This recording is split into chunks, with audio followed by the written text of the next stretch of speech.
I think we're all here. Excellent. We good to go audio visually over there, John? Wonderful. All right. I'd like to move that we reconvene to regular workshop session. Is there a second? Second. All in favor? Aye. All right, let's go. We're now going to recite the Pledge of Allegiance. If you'd like to stand, the flag is right there. I pledge allegiance to the flag of the United States of America and to the republic for which it stands, one nation, under God, indivisible, with liberty and justice for all. Thanks, everyone. Linda, were there any communications apart from what the agenda indicates? Not that I'm aware of. Okay, thank you. We'll move on to the minutes. We have in front of us, you know what? We're not going to vote. This is a workshop meeting. For those not familiar, it means that we are going to discuss what's on the agenda, but we will not vote until the next meeting. So at that meeting, we'll be talking about the minutes of last meeting. Did anybody have any comments or changes for those minutes? Okay. And now it's time for the student representative report. It's nice to see you guys again. Welcome. Thank you. And thank you for being here.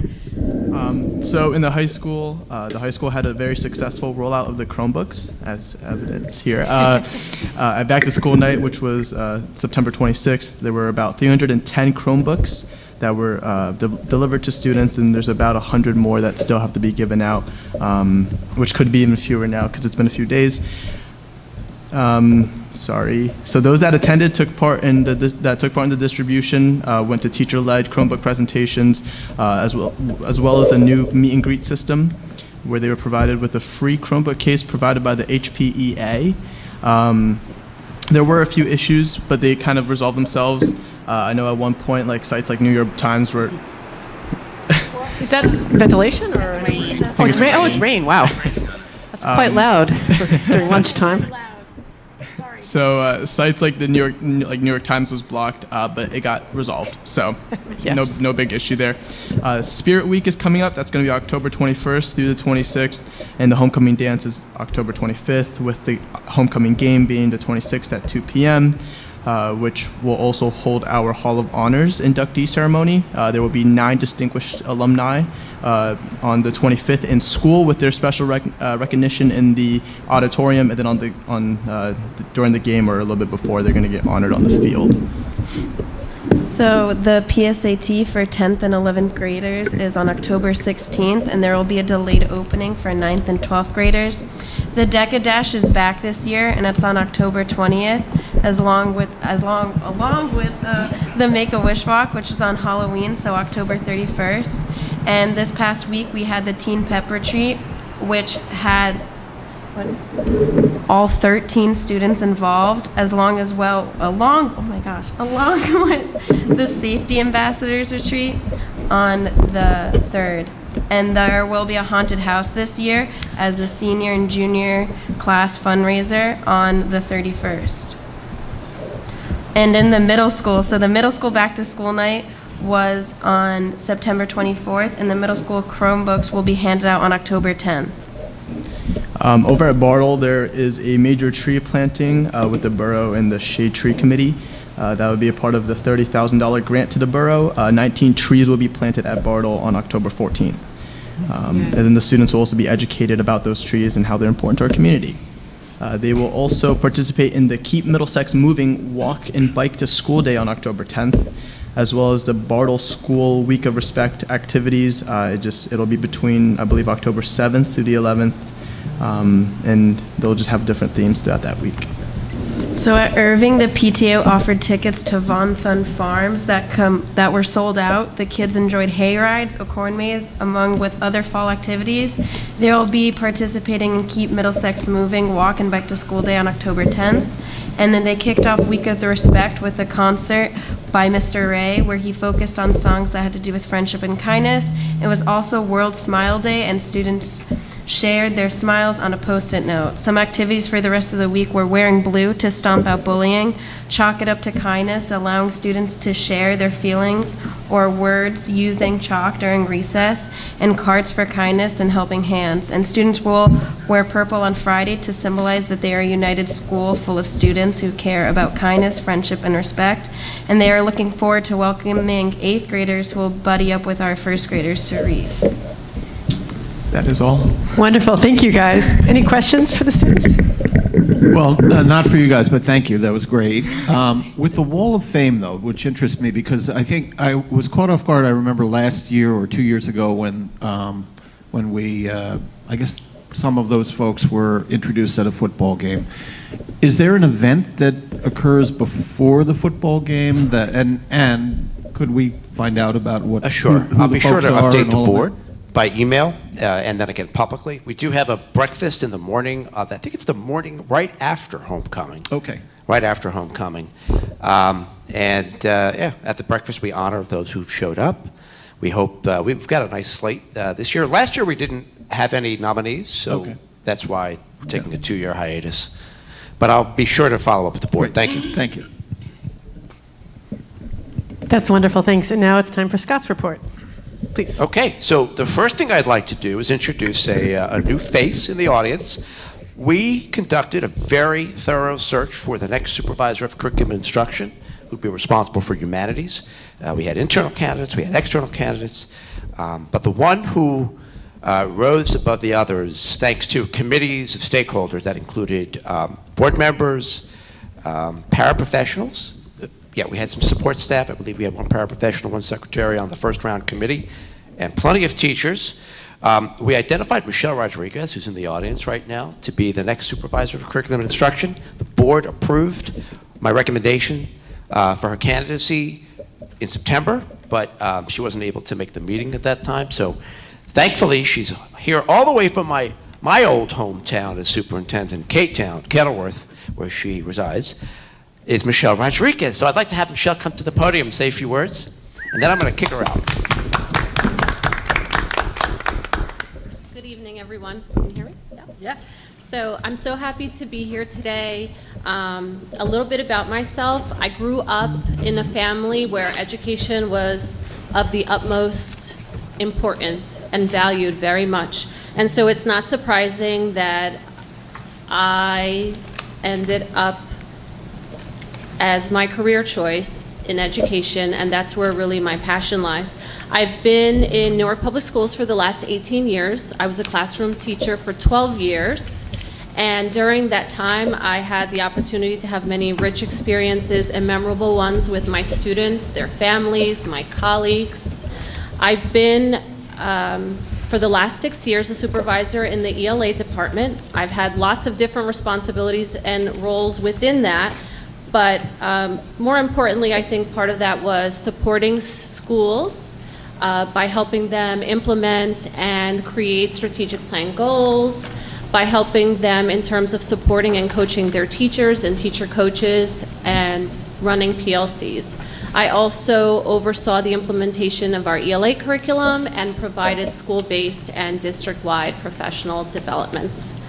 I'm super excited to have been recommended for this position, and I'm very excited about joining the leadership team here in Highland Park so that I'm able to work with the staff, the students, the families, and the community members. I wanted to read a few words from a literacy author, Stephanie Harvey, that really encompasses my vision and goal in terms of student learning. She writes, "We immerse our students in an inclusive classroom environment that honors their culture, language, and interests, stimulates their curiosity, and provides the time and resources to ask questions and search for answers." So, throughout our combined efforts, we can continue to increase student achievement in a positive and engaging environment where students where we're able to foster opportunities for students to learn about themselves and the world around them and the different people that are around them and different cultures and the diversity. sorry, to continue to develop and refine our ability to be able to meet the needs of all of our students and to provide them with the knowledge, skills, and tools that they need to reach their full potential and be able to go out into the world and do whatever it is that makes them happy and whatever it is that they love every single day. So I'm happy to be joining the team, and I'm very excited to be working with all of you. Thank you. All right, Michelle. Thank you so much for coming, Ms. Rodriguez. We're delighted to have you. I want to know, I believe is it trilingual? Spanish and Portuguese? Is that? Fluent in Portuguese, my Spanish is Conversational. I can get through, I understand a lot more than I can speak. Good, yes, yes. Well, so I hope our families, Brazilian and Portuguese and Spanish-speaking families will, as you get used to the position, feel free to reach out. We're delighted to have you. The Personnel Committee was present for the last round interviews, and it was just fantastic. And we had several great candidates, including our internal candidates. Yeah, absolutely. We appreciate everybody who came out, and just thank you so much for coming. Michelle begins in 2 weeks, 2 weeks from today. So we'll have a welcome breakfast for her. And I think what you'll find, Michelle's coming from Newark, big place, is that this is a small, warm, welcoming community. We're like the little engine that could. We really are. We try to do a lot, and we get a lot done. We have a lot of growing still to do, but you'll help us with that. So with that, I'm going to respectfully ask that you leave. You're welcome to stay, I'm sure of you got course. something to do. But I'm going to kick you out. Let's clarify, we'd love to have you stay, but no need. Thanks, Michelle. Good night, thank you. I want to spend maybe 5 or 10 more minutes updating the board and the community on the matters we discussed at the last board meeting regarding the changeover of some of our bathrooms at Bartle, and then I'm going to transition to giving everybody a state of the state as it regards the mental health support we're providing our kids. October's Mental Health Month. I'm not sure if you're aware of that. And in recognition of that, we as a district will be hosting the New Jersey School Boards Association rollout of the Mental Health Task Force report, and I'll talk about that in a second. But first, let me just quickly update the board and the community on how we decided to move forward after we received a lot of input from the community at the last board meeting regarding the change of at least one bathroom right now, multi-stall bathroom, to an all-gender bathroom.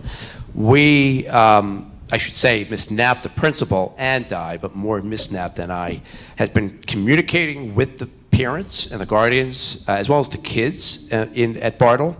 We have officially changed the multi-stall girls' bathroom that is beside the gym at Bartle and the band room and my office into an all-gender bathroom. What remains upstairs, Bartle is 2 floors, is a gender, a boy-specific and girl-specific bathroom towards the classrooms, and we still have a boy-specific bathroom next to the all-gender bathroom. So those of you who remember Bartle, you would walk through the main entrance. If you were to head straight down the hallway, I'm referring to the bathroom beside the gym on the left side at the end of that hall. We do have plans, as we indicated in the letter, to change another bathroom downstairs as soon as we can to an all-gender bathroom. We spent a lot of time reflecting on code, buildings and grounds code, the law, specifically 6A, as it applies to education. And then I have to tell you that we're truly a pioneer in this area. There might be 1 or 2 other schools doing what we're doing to this extent, but by frequent phone calls, not only with attorneys and building code officials, but also architects, had the board attorney and I realizing that this is like new ground for a lot of people. In fact, the code that's out there it hasn't caught up yet with the times. So we met with the students. We met with the teachers. We brought in a group called High Tops, which is a very well-respected organization based in Princeton, to help us and answer questions that the teachers may have had. And so far, it's been since Friday, we haven't had any concerns brought to my attention. So I think so far we're in a pretty good place moving forward. So that's that. Now, I get that as a district, it wasn't easy moving in this direction, and we're not perfect. No, well, I don't know many school districts that are perfect, hit everything firing on all cylinders. But one thing that we're doing really well is providing our kids the support they need to be on good footing mentally. I just want to throw a couple of statistics at you to have us all recognize what we know anecdotally, and that is that a lot of kids are struggling with anxiety, with depression, with suicide ideation, and a host of other mental health challenges. In fact, the latest survey data that I could find shows that 1 in 6 kids between these ages, 6 and 17, are struggling with mental health challenges. So for us, district-wide, an approximate number of kids we're talking about is 292. Now that's the mean. It's not the, at least from my perspective, it's the mean, the average. It's not necessarily an accurate reflection of what our children here in Highland Park are confronting. And this is another piece of the research that I thought was disconcerting, and that is that not only are more and more kids challenged by such things as anxiety and depression, suicide ideation, but there's also an alarming gap in the level of treatment that kids are getting from child to child. Now, in a school district, in a community like ours, in which almost 40% of our families qualify for reduced meals, and mind you, reduced meal qualification doesn't take a lot. We're talking about almost half of our population making a family of 4 roughly $40,000 to $50,000 income, living in Highland Park, which we know is not, I mean, New Jersey itself is not an inexpensive place to live. I'm sure our numbers are close to 50, 60, maybe even 70% of families who are struggling to make ends meet, let alone have the means to provide for mental health support, seeing a therapist, having the kind of medical coverage that allows them to see a psychologist or a licensed clinical social worker once or twice a week. So that means it's incumbent upon us to pick up the pieces as best we can. And the board and the leadership and the faculty have made it a real commitment, even more so over the last 4 years than in prior years, to change the culture, not just what we do, but the way we think and the way we operate when it comes to thinking about mental health. So for instance, a couple of years ago when there was an active shooting incident in Florida, while school districts around the country, even some locally, were talking about increasing security by staffing buildings with armed guards, doubling down on drills.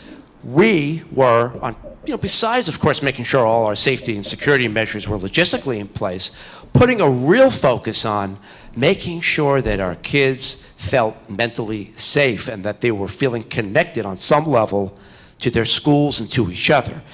The research that I've done, because one of my expertises is social emotional wellness, tells me that, and it's not original research, it's just a collection of literature that I've reviewed over the years, tells me that a lot of the problems that we're seeing in terms of violence, student violence, stems from disconnectedness kids have with their peers, with the adults in the school, and with the school itself.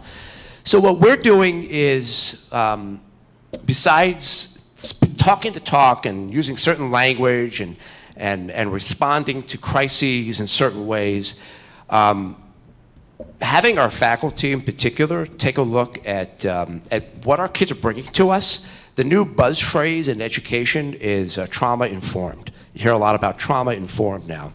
There are a couple of new buzz phrases. That's one of them.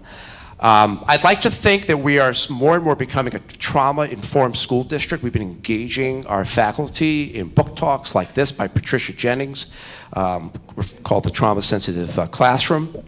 We've had our teachers, like these folks at Irving, working with those from the outside, like these actors and actresses from George Street Playhouse, to help our kids engage in play and role play and drama, to act out their feelings and be able to be expressive about their concerns.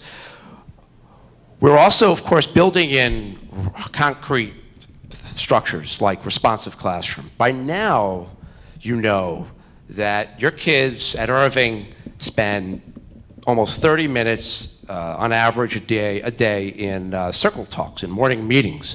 I sat in on a couple today, one in Miss Lucas's first grade classroom and the one in Miss Vargas's pre-K disabled classroom. And it's about these kids talking to each other, playing games that have them interacting with each other, developing trust with each other. Responsive classroom, by the way, has now been scaled up to Bartle.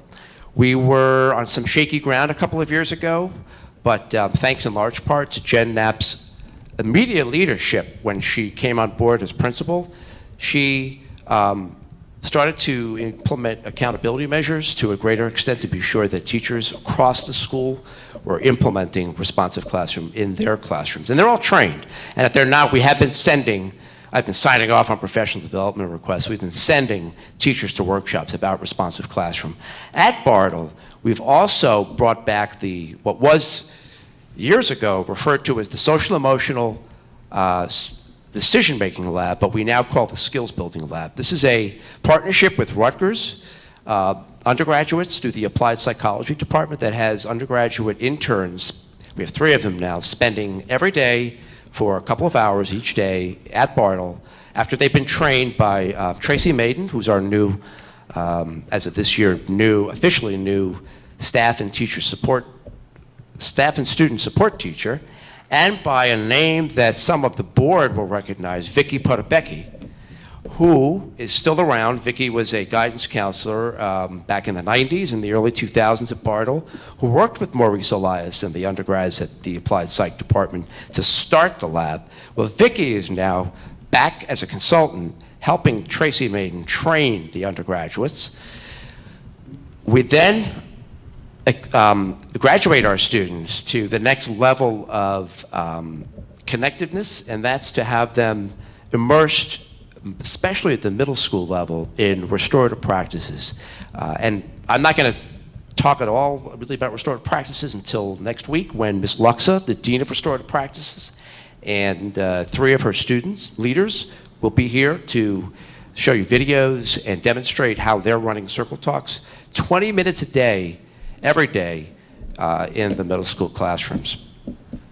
Of course, you're aware of, because we have at least one, Stella, are you a source of strength? Okay, Andy is a source of strength. We have brought back another the Woebegone group called the Sources of Strength that is, I think, about 22? How many students are there now? A little bit less than 22 because we had some graduate. Okay. So like probably between 15 and 20. I don't know what the exact numbers, but I know you have no less than that, than 15. Students who've been trained by both teen center staff and some folks we brought in from outside, from Rutgers particularly, to become a source of knowledge and a resource for peers in their peer groups. Even though Andy does happen to be a very popular student in our school, we have other students who are not necessarily your mainstream quote-unquote popular students, but are leaders among their own circles. These are the students we identified to be sources of strength, and we've trained to be go-to people for their peers in case they are in mental trouble. They're expressing suicide ideation. They're reaching out for help. Now, Andy and his peers aren't trained to do the counseling. They're just trained to connect their peers with the right people. And then finally, I just need to mention one of my pride and joys, and that's the Teen Center. The Teen Center is staffed by 3 full-time therapists, a licensed clinical social worker, a social worker, and a psychologist. And then we have, at any given day, 2 or 3, depending on the day, Rutgers doctoral interns. We actually have 1 postdoc and a few doctoral interns who also provide clinical services for our students. I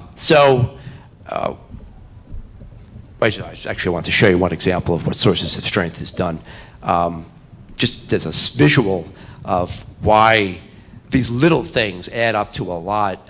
You see here a moment I had when I was making the rounds, and you guys went around. I'm not sure if it was you or some others putting Post-it notes. Mm-hmm. What were those, affirmations? Yeah, pretty much. Anything nice, supportive. Nothing too complicated. Nothing complicated, just random positive notes that they were throwing like that one, you matter, on lockers. And here's a picture actually of our sources. These guys did a workshop for other mental health professionals around the state last year. So they're doing some pioneering work. Let me just wrap things up by circling back to what I said at the outset. This is Mental Health Awareness Month, and to recognize the month and to, I think, celebrate a lot of what Highland Park is doing, we will be hosting the New Jersey School Boards Association on October 15th. It's a picture of the task force of which I served. I worked with 2 other superintendents, several board members from around the state, and officials including Larry Feinsod, who's the director of NJSBA, at headquarters in Trenton, to develop a document that we're going to present to the legislature that demands very concretely certain things be codified in the law and then have schools directed to follow that focuses, as we're doing here in Highland Park, on the mental health needs of our kids. So on October 15th, open to the public and of course the board, at 6 p.m. in the high school auditorium. There'll be media here. Folks from around the state will come to, for the first time, hear about the task force's project and make that announcement. And I also want to add that any day now, the Star Ledger is going to be featuring our work in an article. They interviewed several faculty in our school district, so I'm proud that that'll be broadcast out there. And I'll be sure to share it with the board, and I'll put it on Facebook when that comes out. And that's my report, unless there are any questions or concerns. I just wanted to ask, because they were, to me, it seemed like it was presented as related, which I appreciated, but I don't know if that was, on purpose. But it looked like the bathroom issue was folded into the mental health month issue. I don't know if that was... No, not intentional. I just separate reports, one to follow up, one an update. Because, well, I mean, I am, as you know, not a cheerleader personality. I am the critical eye. So the letter that you put up there happened to reference students, and then it said that, students, referring to students, they use pronouns, and it said he/she, and a feeling of safety and a feeling of inclusion. And that right there was, to me, a red flag that these 2 issues, the bathroom issue as well as the mental health issues, are very much related because of, simply because the suicidal ideation statistics are very high in the trans and non-gender conforming communities of students as well as adults. So while, we can all be happy about the progress that we've made on the Bartle bathroom issue, I do think that we haven't done what we need to do for staff because we don't know if we have issues with staff using male-only, female-only gendered bathrooms, and that is something that we should definitely, include in our further conversations. And I would love for us to, as a standard practice, start using just the very simple pronoun they when referring to students rather than he or she. Because I think that if we're talking about prioritizing inclusivity and diversity, we need to be aware that we cannot be gender inclusive if we are only talking about boys and girls. That kind of defeats the purpose of having that all-gender bathroom. So I just wanted to highlight that, because I added a dose of darkness for the evening, so. I do have some data to share with you to piggyback off what you said. So according to the National Center for Transgender Equality, 41% of people who identify as transgender attempted suicide. That's 41%. The percentage of people who identify as transgender who experience violence or abuse from a family member, this comes from the National Center for Transgender Equality as well, is 19%. 19%. And I have other statistics here if you're interested, but you're absolutely right about the numbers. They're extraordinary when it comes to folks who are not supported. Yes, so, you know, any minority group in our community is absolutely the priority, or should be the priority during Mental Health Month of all months.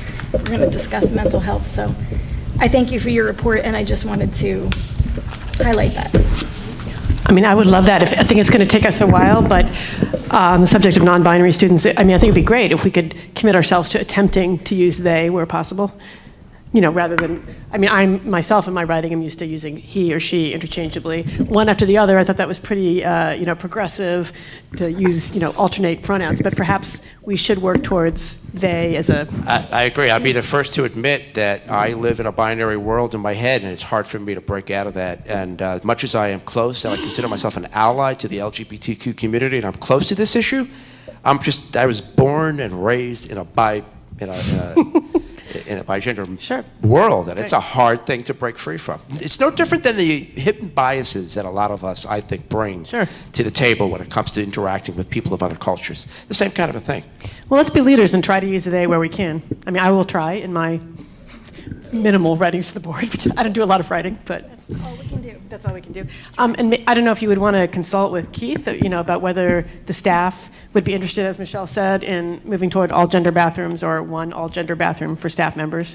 That's probably something you could address with Keith. Michelle said they've maybe, been very supportive of this whole effort. no, Michelle was saying maybe staff themselves might want for themselves. Yes. So that's something you could we've address. discussed that. You have. Absolutely. Oh, okay, that's great. That's a good point. And I should add one thing. I did listen very, very intently to all the public input that we received. Yes. I did follow up and investigate any matters that were of concern to us, bullying of the bathrooms or any other issue for that matter. So just know that none of what was spoken about was left unfollowed up on. Right. If someone mentions bullying in a public meeting, we do what we can to find out what happened and whether follow-up is needed, whether further action is needed. Okay, thank you. Thank you. Any other comments about Scott's presentation? Questions? Okay, it is time for our committee reports, unless I'm wrong. Again, this is a workshop meeting, so we're just going to be discussing things and not voting today. Curriculum instruction. Michelle, are you ready to give your report? Always. Thank you. Thank you for your wonderful minutes, by the way. Oh. I was going back through a lot of minutes trying to follow up on an issue, and you just had everything laid out there. It's beautiful. Yeah, I often get into the weeds, so It's thank great. you for noticing. I mean, truthfully, I hadn't read everything in such detail until I really needed something, and then there it all was. It's Yes, great. it's the Dostoevsky Curriculum Committee. Rightly so. Okay. Okay, so we had our meeting on the 3rd of October at 4:30 in the superintendent's office.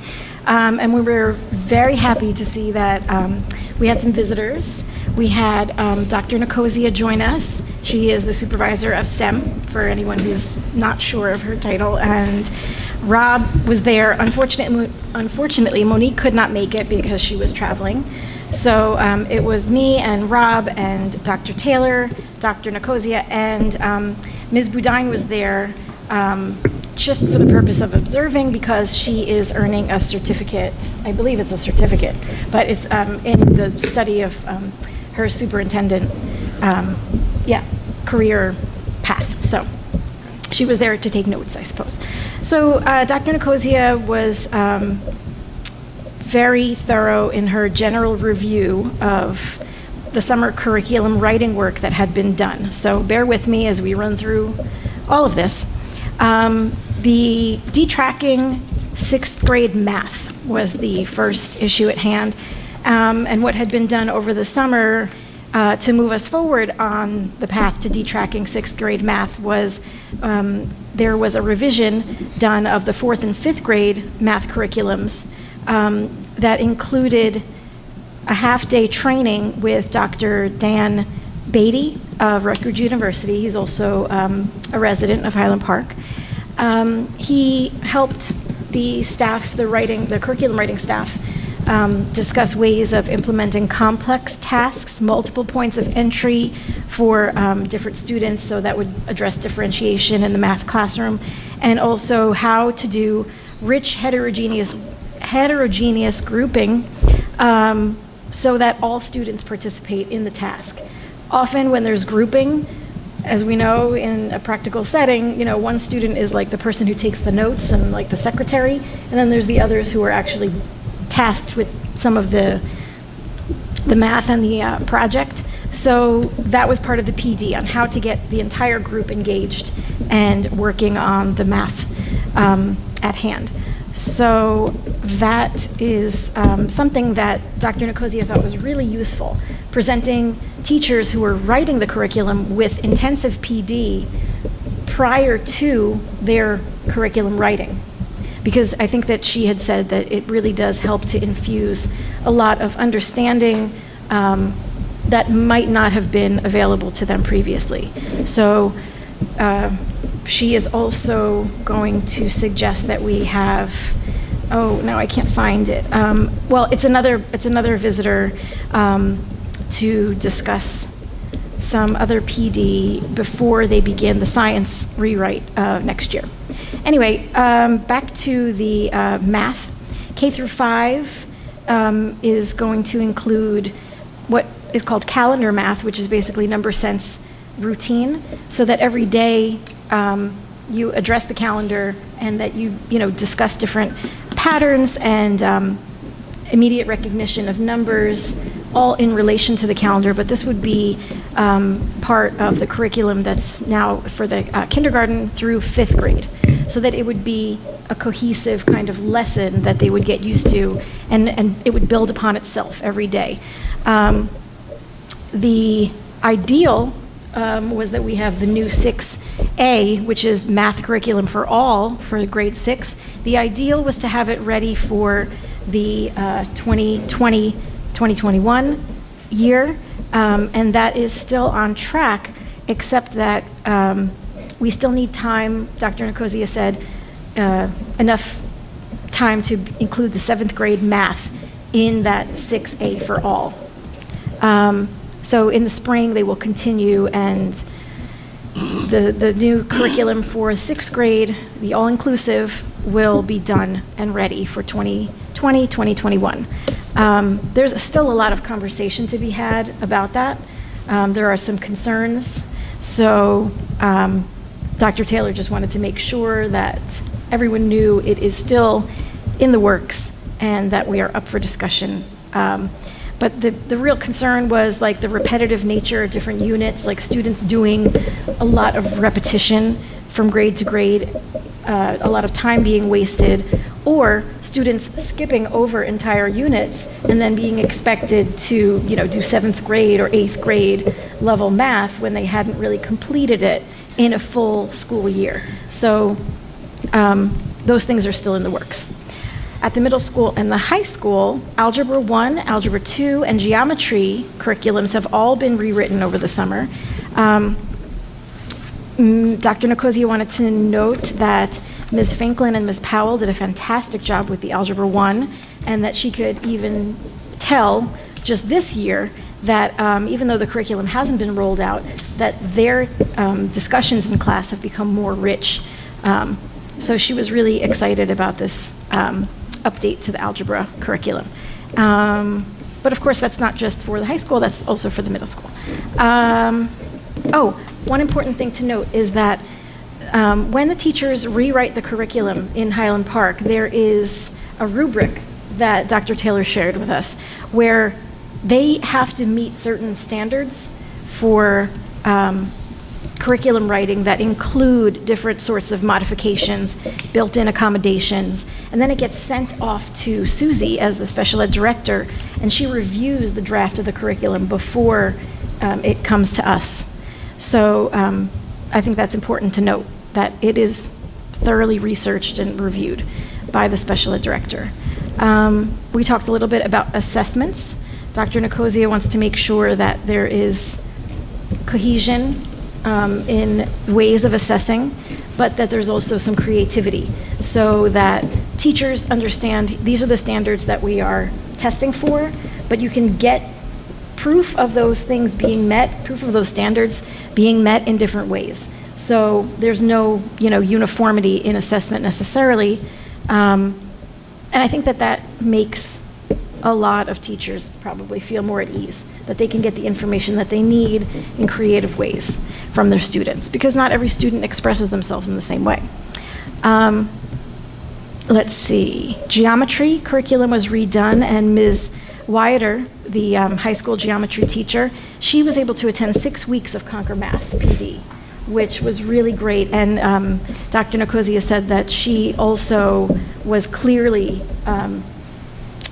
possessing lots of information from that PD that she might not have had before, that was very visible in the new geometry curriculum. So we're very grateful for that and very thankful that Ms. Wyatter was able to do that 6-week training. We also talked about the science curriculum at the high school. As a parent who has a graduate already, I was surprised to learn that chemistry is not a requirement for high school graduation. I didn't know that either. So we did talk about that, like how did that pass by? Apparently there is kind of encouragement for students to take higher level sciences, or perhaps certain types of sciences, because that's what we know colleges might be looking for. But that's not always to the benefit of the student. You might not be interested in taking chemistry. You might prefer to take advanced, biologies or other types of sciences, which would fulfill the requirement just as much. There is 3 years required in the high school for graduation. So, we were talking about how we could encourage students to follow, maybe some other paths besides just the standard chemistry that has been presented. And that led us to another discussion about how we might be encouraging students or discouraging students due to our ultra-complicated schedule at the high school. And so Dr. Taylor did speak with us about his intention to revisit different modes of scheduling for the high school. I know that we have been trying very hard, the administration at the high school especially, to make sure that our schedule gives as many opportunities to the students as possible for electives, but there have been so many different requests for electives that have been denied because, lots of different scheduling issues. Basically, it comes down to scheduling. So I think that the issue of scheduling is now got the spotlight on it, and we did discuss maybe different ways of researching how we could adjust our schedule to meet the needs of students and let them really kind of, guide their education, give them more choices. Let's see, I'm almost done. Ms. Fat McGrath was the writer for our K to second grade media sciences and tech curriculum, and she was able to fold that into the standards that are available and mandated by the state. Dr. Nicosia also mentioned that herself and Ms. Fittipaldi worked very closely on all of the review and all of the rewrites. So the humanities and the sciences were trying to collaborate together on the process of rewriting. So I thought that was really important to note, that the revisions are, they're really, what's the word? I guess there was a big picture view of all of the curriculum rewrite. Okay. Okay, so this was a recommendation that I made during the committee meeting. We talked about the idea of recent graduates coming back perhaps, or lending us a little bit of opinion on how to improve our path to college and career, ways that the guidance office can improve, different ways that they felt they were underserved, different ways that they felt that they were uneducated about certain processes. And I know that we've made some improvements to that. We've had different community meetings, college planning type things available through the new teen center down on, 6th? So I know that certain people have put together different meetings, and we've tried very hard to address those needs, but talking to lots of different people that I've been actually working with at my new job who are like 19, 20 years old, they have lots of good ideas on ways that we can improve our guidance process at the high school. So we did talk to Dr. Taylor about perhaps convening a committee, including those recent graduates, to talk about ways that they could have been served better, kind of like an exit interview, you know? Let's see, the music classes at the middle school have, been a topic of discussion. So Dr. Taylor wanted to make sure that everyone knew that music class pullouts have been happening to provide additional music instruction at the middle school. Also, Mr. Werner and Ms. Chambers will be asked to sit on the hiring committee for the new middle school principal. Dr. Taylor is going to be consulting with them as well about revising the schedule at the middle school for next school year, so that music is not forgotten or diminished in any way. The issue of humanities versus STEM was brought up in our meeting, and we talked about whether or not it is an issue in reality, if it is a perceived issue, but we did settle on the fact that the current high school schedule does make things very difficult. So that if students want to prioritize one pathway or another, the schedule does present some major impediments. So we're going to, again, put that on our to-do list at the next meeting and follow up with that, and discuss ways that we can get some help. So there was another meeting where Mr. Krieger was part of a discussion that we had heard about during our committee meeting, and Mark had asked if we could receive hard data on student interest for electives. So what do the students want to take? What are they told is available? And why is it not available?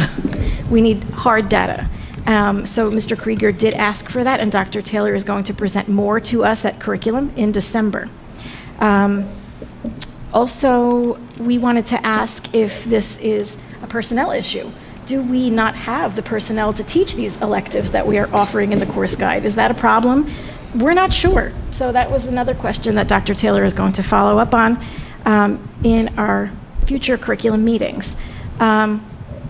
The schedule is also an issue we recognized when we talk about heterogeneous grouping and detracking classes. We want students of different backgrounds to be in class together. We don't want to have the same 20 students together all day traveling in a school within a school, which I know has been a problem forever. I see a lot of nodding. So that is something that we wanted to acknowledge, and that we are going to talk about again. Bringing in some fresh eyes from the outside was something Dr. Taylor suggested that we do, so I think that we're going to try to do that, and hopefully we'll have follow-up in December for you. The health curriculum is the next issue. We talked about one of our parents, Lucinda Holt, who is also a sex ed educator at Rutgers University. She helped us to find a free curriculum resource so that we are in compliance with the concept of consent in our health curriculum. Bodily autonomy, consent, it's been an issue that we talked about a lot, but especially at primary grades. You know, keeping your hands and feet to yourself is kind of a really primary example of bodily autonomy and consent, but it also does, if it's taught properly, it does prevent terrible things from happening, sexual abuse issues and other types of abuse. Teaching children this at a very early age is very important, and the state obviously gets it, so we are going to be in compliance with that. Thank you to Lucinda Holt for providing us with that curriculum. That is going to be something that we put into our lesson plans from kindergarten through 12th grade, and Dr. Taylor is going to be checking up with the health educators in the district and asking to see lesson plan copies to ensure that that is actually happening. The concept of mixed gender health classes at the middle school came up, and there is some debate still happening there. We did do some conversation in previous months about other school districts in Middlesex County. It is not mandated anywhere that students be separated for lessons on puberty by gender, especially since we acknowledge that there are students who are gender nonconforming in our district. They do exist. We don't want to force them into rooms where they feel uncomfortable. And that would happen if they were, forced to choose between the male puberty class or the female puberty class. I mean, I don't really know how that would work in practice. We did discuss that. So that is still a topic that is of concern. There are some discussions to have with reference to personnel that are involved about whether or not there is agreement on how those classes should be run. And again, we will revisit this conversation in November following Dr. Taylor's research on the topic. But I think that best practices are available out there, so we're going to do our research and make sure it's on the books. Middle States accreditation was discussed at our meeting as well. I don't know that I have much information about that, but except to say Mr. Lassiter is proposing that we pull out of the process of becoming Middle States accredited. It is costing us several $1,000s annually, and he is of the mind that this does not hold much value for us. So I'm looking forward to hearing more about what Middle States accreditation actually means, what we might lose out if we get rid of it, and Dr. Taylor did say he would have information for us later, hopefully tonight, I'm not sure, but hopefully. And he might want to talk to the guidance counselors to see if any admissions officers at the colleges or universities that our students have attended in the past have input on that. Does it prevent our students from graduating with some sort of, accreditation in earning a future degree from that college? So we will discuss that hopefully later. Also, the Chromebook rollout, we wanted to know how is it going so far, and Dr. Taylor did say that he would put together a committee of sorts of parents, residents, and students, just to give us some idea of how much this is helping or hurting. Is it helping our homework situation? Are teachers able to use the Chromebooks to the students' advantage? So we're going to be getting an update on that in November and December, according to however the middle school rolls out. And that, my dear friends, concludes my committee report. That was amazing. That was really long, but thank you. Did you want to go through the agenda, or is there anything? It's very short. It's probably pretty self-explanatory. Can I ask a quick question? Absolutely. As I turn my face to look at it. You were planning to talk about electives in December. In the November meeting, do you still have slated the discussion of Irving and play-based education? Is that Yes, still on the thank you agenda? for bringing that up. Yes. Okay, well, I plan to be there. So Absolutely. nobody else from the board. I will please send come out so the we don't have a invitation to the entire. quorum. I'll send out the invitation to the entire board just so everyone knows to look out for the notes. Okay, The principal of Irving is going to be joining us for that meeting. great. So I don't know if we'll also have our supervisor of humanities because she might not Be have on- much for yeah, us, yeah. but the principal will be there. Fabulous. Thank you. You're welcome. Ms. McNally will be at the meeting. Yes. Great. And just so everyone knows, we have field trips, item number 2. We have the Conversation Cafe, item number 3. And item number 4 is the STEM curriculum for 1920 school year.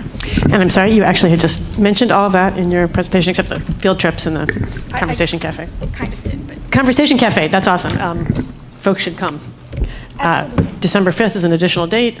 Is info about the Conversation Cafe on the website for families? Not on our website, no, but on the Rutgers Graduate School of Education website. Well, if you're, isn't it partly to serve families in our district? They do direct reach out. So Nicole they do Krupski, our direct Title reach III out. coordinator, reaches out to those families directly. We get a great number, Yeah. great turnout. Yeah, no, it seems really lively. We used to have, in our two-family house, we had tenants that were a part of the Conversation Oh, Cafe. cool. They found out about it through the library because they had one-to-one English lessons, like ESL for adults at the library. So I think it's posted there. Fantastic. Yeah. Could I ask a quick question?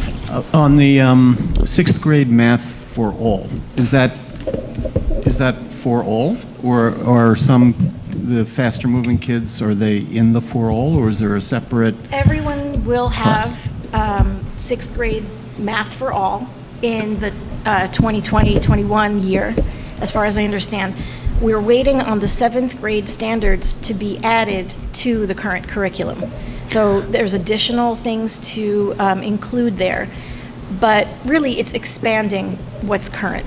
So I mean, I I think kind of that think, kinda- I wonder, kinda- there are some sixth graders that may be ready for eighth grade math. Yes. I'm just wondering whether they're still taking sixth grade, for all in the same group, even though they may be ready to be doing more advanced work. Right. Is So- that going to frustrate them or not challenge them properly?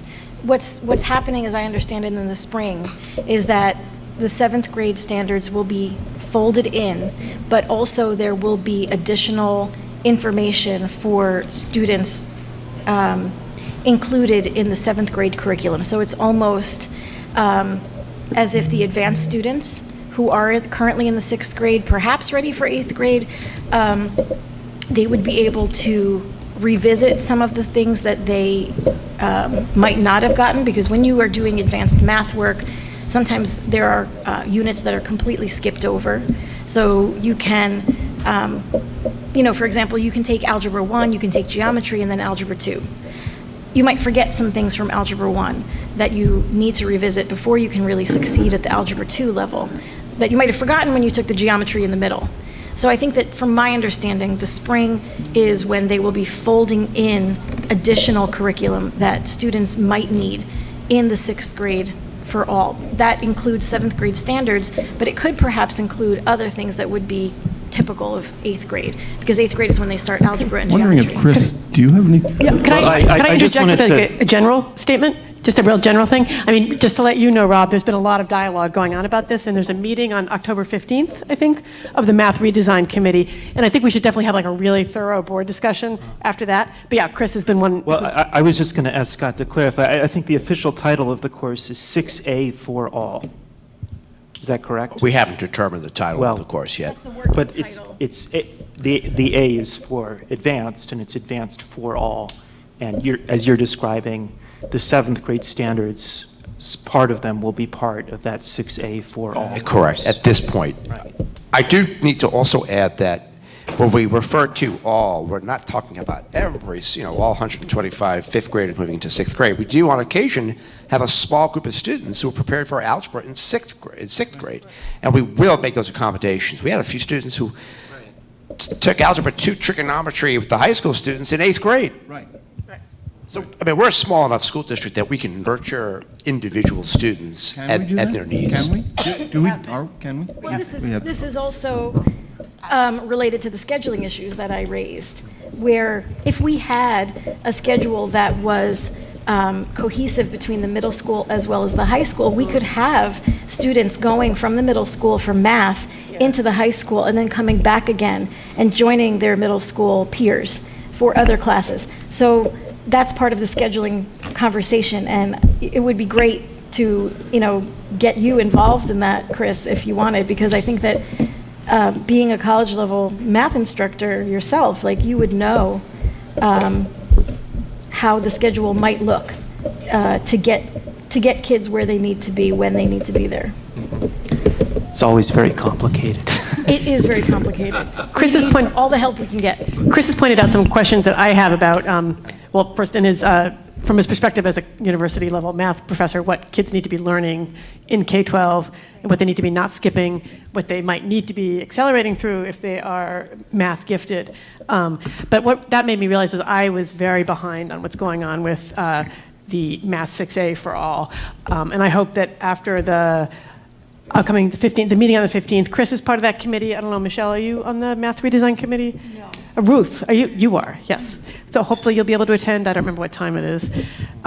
Hopefully after that, we can get some information from you guys about what's going on, and we should schedule a time at the board table to ask questions. And Anybody's welcome to join us. It's, well, not anybody, but, as many of you who we can accommodate. Without a quorum The issue. meeting is going to be held on the 15th at 3:15 in my conference room. Okay. Dan Batty will be there as well. He's the Rutgers professor who specializes in this area. Yeah, I'm planning to go too. By the We way, should with check in At with the each other. table. With these meetings, that like this math meeting and the play-based Yes. discussion for Irving, for kindergarten, if more than 4, I don't know, I'm just curious what the ruling on that. Can additional board members sit and monitor without taking part? Can they come and listen? Is that- Technically, yes, but our attorneys advise against it. In other words, the letter of the law is no decisions can be made that will affect the interest of the public without prior announcement 48 hours in advance. So obviously, if you're sitting in the back listening, you're not making decisions, but our board attorneys have advised us to be very cautious with that and not all be present in a room at a meeting, 5 people. So, my preference, if somebody has a really strong... If somebody has a strong need to be there and it's going to be a quorum, let's just talk about it. Maybe we could do an advertisement. I can't be there. Okay, there's one person who can't be there. Oh, I'm sorry to hear that. Do we need to make sure that it's scheduled the next time at a time when you can come? No, because it has to be scheduled when the teachers in our district are available, not when teachers from other districts. No, I know, but, I don't know if there's money available to see if teachers could, I just, No, it's too. okay, all And right. we shouldn't, as Yep. discussed it, or as you said, Ann, we shouldn't have any discussions now. Maybe we can answer some questions.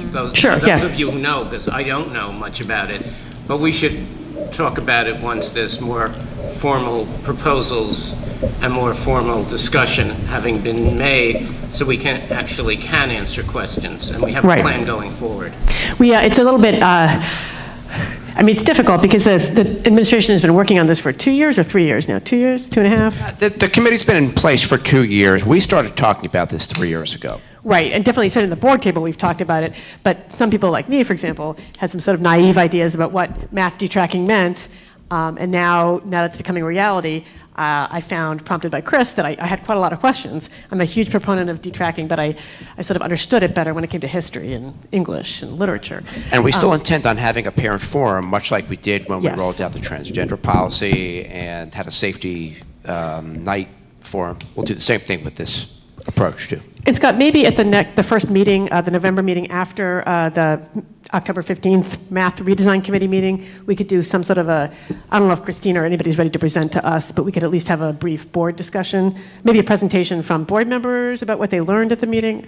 I don't want to It's preempt possible. Christina. If you don't but mind, I'd like to see the outcome of the Yeah, okay, what the yep. outcome of the meeting is Yep, first. Are yep. you going to be at that meeting? I'm going to try to, but if there's already 5 people, I will defer. So I'll confer with whoever is there from the board to determine if we're ready to speak more about the Okay. matter. We've Okay. been meeting, the committee meets once every other month, so if we don't speak to the board, full board in November, it'll be January. Sure. I don't know if I don't know if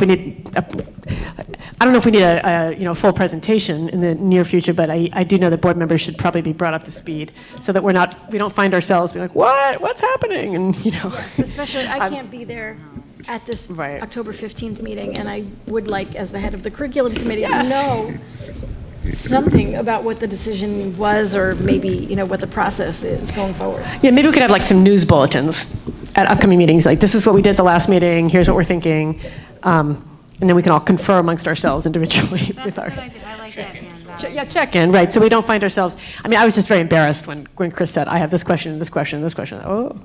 So, others might feel the same way. Yeah, absolutely. Okay. I forgot where we were in that discussion. Are there more curriculum? Sorry.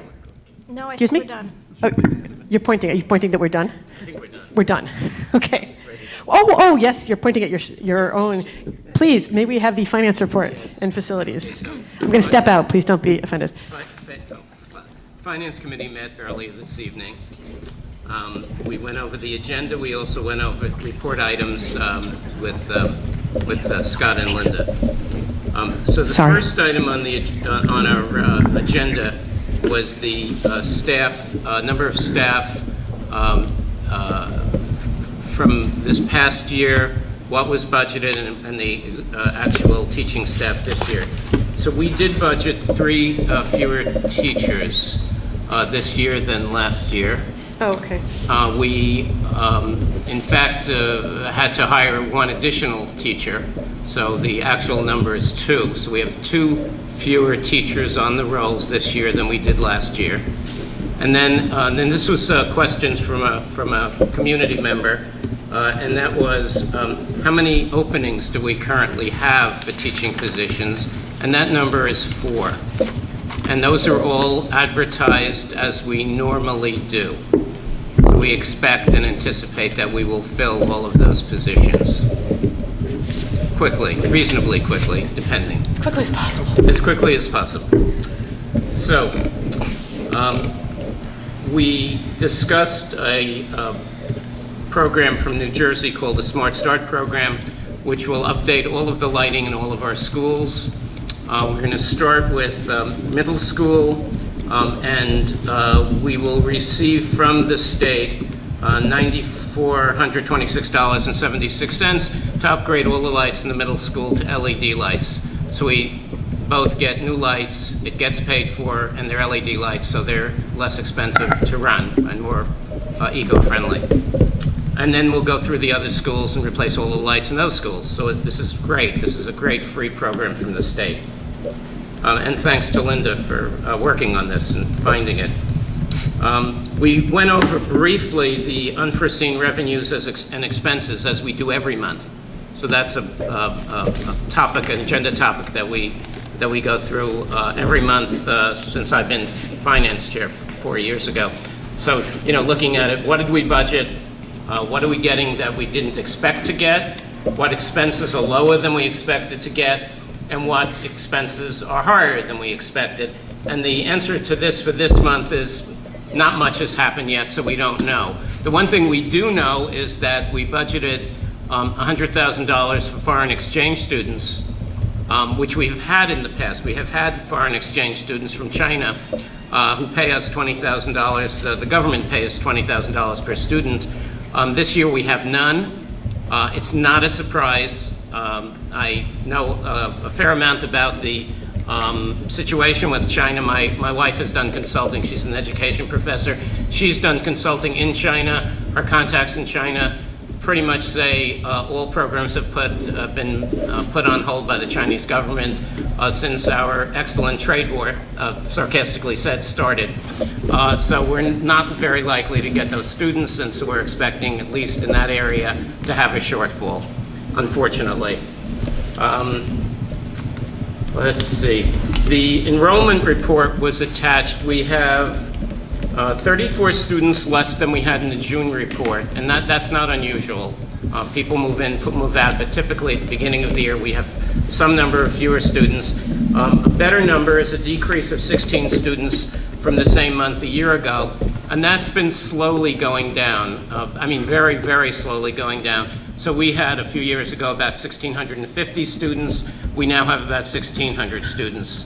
That matches the report done by the Finance Committee on Demographics, where we reviewed the demographic study 3 years ago done by a professional demographer who expected us to be up to 1,800 or 1,900 students by now, which made no sense to us. So we did a better count of the number of new developments and people moving in and people moving out. That number, 1,600, matches very closely what that reevaluation by the Finance Committee showed.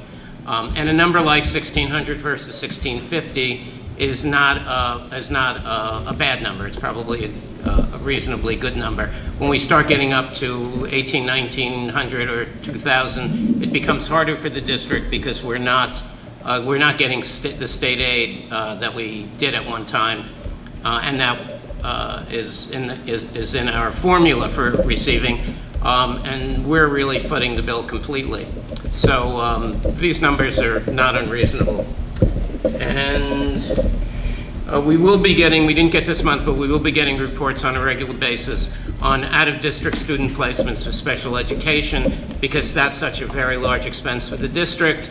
Back of the envelope on what we've seen so far seems like we will actually spend less this year than we expected, but we'll see as the real numbers come in. But every month we should have numbers like that show us how many students, what the costs are, and you'll see in the report on the agenda that follows. So that's my very short report. And I'm going to talk now about the items on the list. So item 2 is the typical cafeteria bill list. Item 3 is a resolution to approve travel and related expenses. Item 4 are contractors.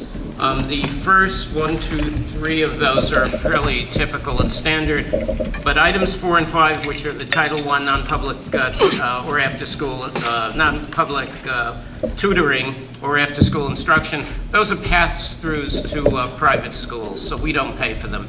We pass them in our agenda. The state gives us gives them the money, but passes it through us.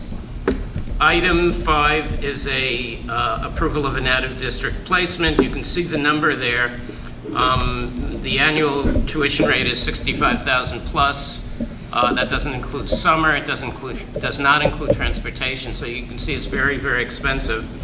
And that student, or perhaps the next student, I'm not sure which, are changes of placement. In other words, these are students who already were placed out of district but in a different school. And so we're now looking in these cases at having large additional expenses that we didn't anticipate. Item 7 is a bedside instruction. Item 8 is a settlement, and this settlement also has to do with an out-of-district placement for a student that had a three-year contract with the family.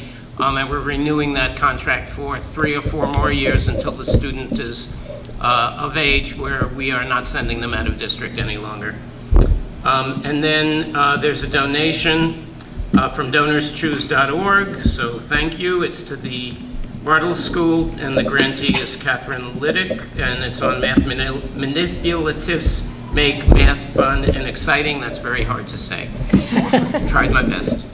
And that's our report. Wonderful. Questions, comments? Going back to the LED conversion? Yes. That was entirely at no cost to the district? Yes. Okay.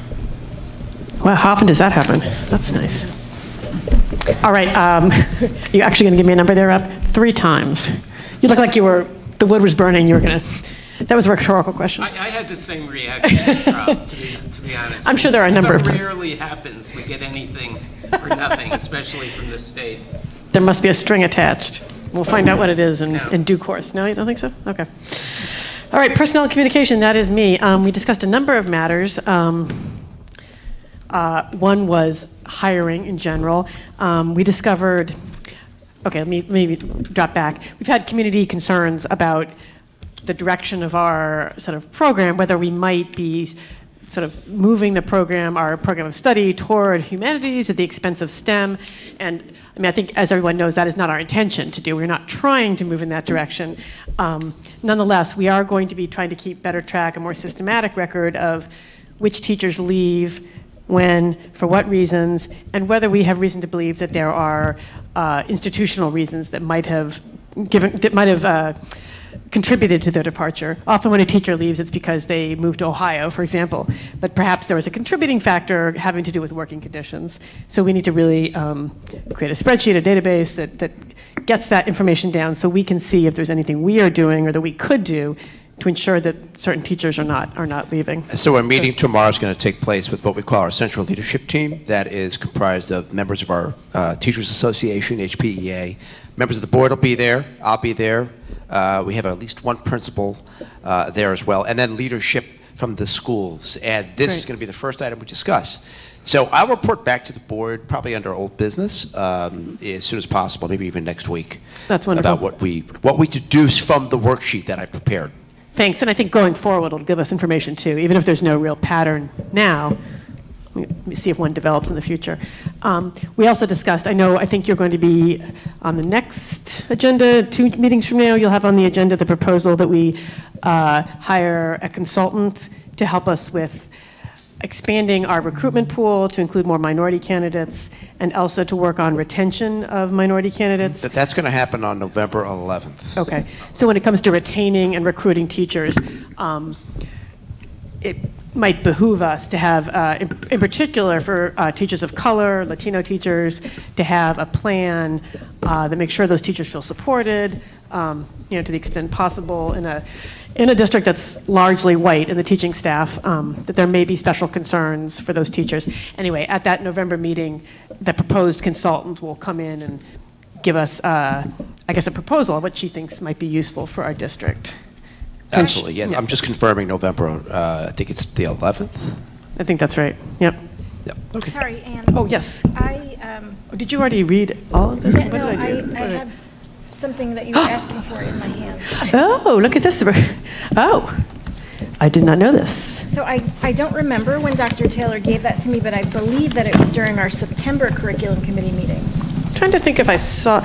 You know what? I think I did see this too. I'm sorry. Yes. Just so everyone knows, that's the proposal from the consultant that would be coming for, this program that Anne was just talking about. I think I saw part of this, but not the whole thing. Thank you. This is great. Yeah. Okay. So we'll hear more about this. And I don't know if this was an initial draft or. I think that was an initial draft. That's great. From what I understand. Okay. This And looks. so that's basically, what we might be looking at, but I can add that to my report for next time.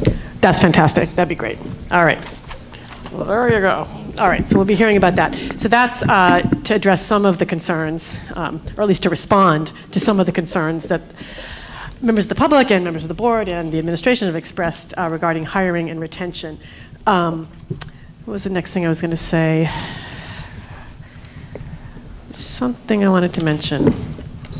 Okay, also regarding hiring, we have discovered after consultation between the board and the administration that we have been having a problem with our AppleTrack job listing platform. So if you go to the HP Schools website, you go to District Information Employment, it takes you to a third-party contractor, AppleTrack, which lists the jobs that are available. It turned out that AppleTrack was automatically removing certain postings as of the application deadline. So for example, we are enthusiastically searching for a Spanish teacher. AppleTrack unfortunately removed the Spanish teacher position posting last week sometime, I believe. We've figured out what happened. We've rectified it. We hope it won't happen again. We'll keep our eye on AppleTrack. But if people were worried that we weren't actually looking for a Spanish teacher, we were. We just had a little issue. We also, I know, you'll see on here there's a proposal to hire a new media specialist for Bartle. And when we did that, we were very successful in reaching out to community members who sort of are knowledgeable media specialists for places to list for places to specific specialized job listing boards that we could use. That was very helpful to us, and I think we need to develop that for all of our specialist hires for Spanish language. I know we did a lot of work around this for the French teacher back last year, and we still were not successful in hiring one.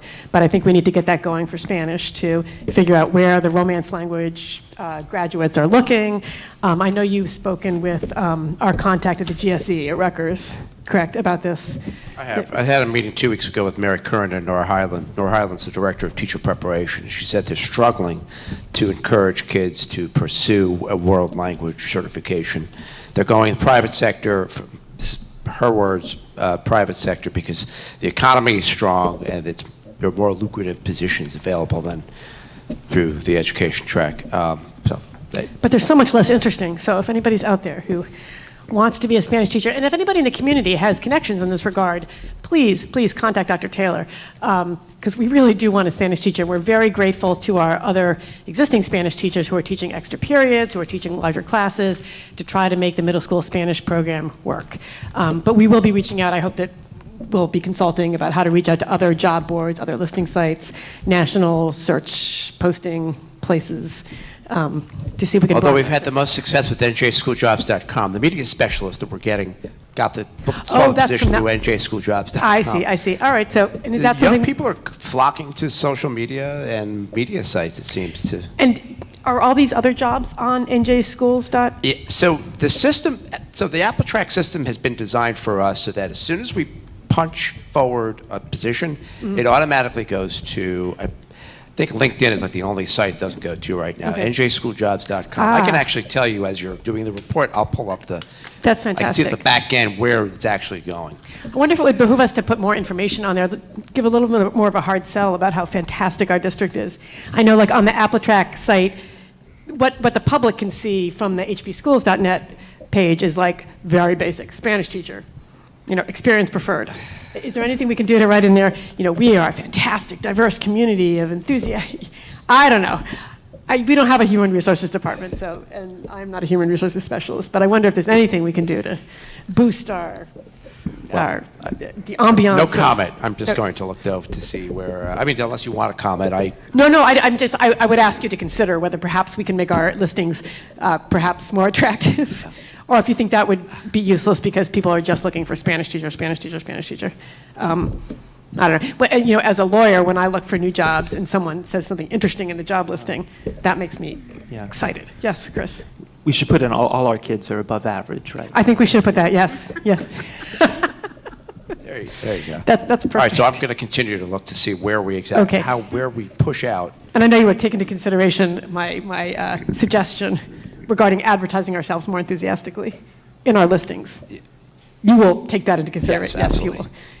Taken on board and greatly appreciated. No problem. Thank you, Scott.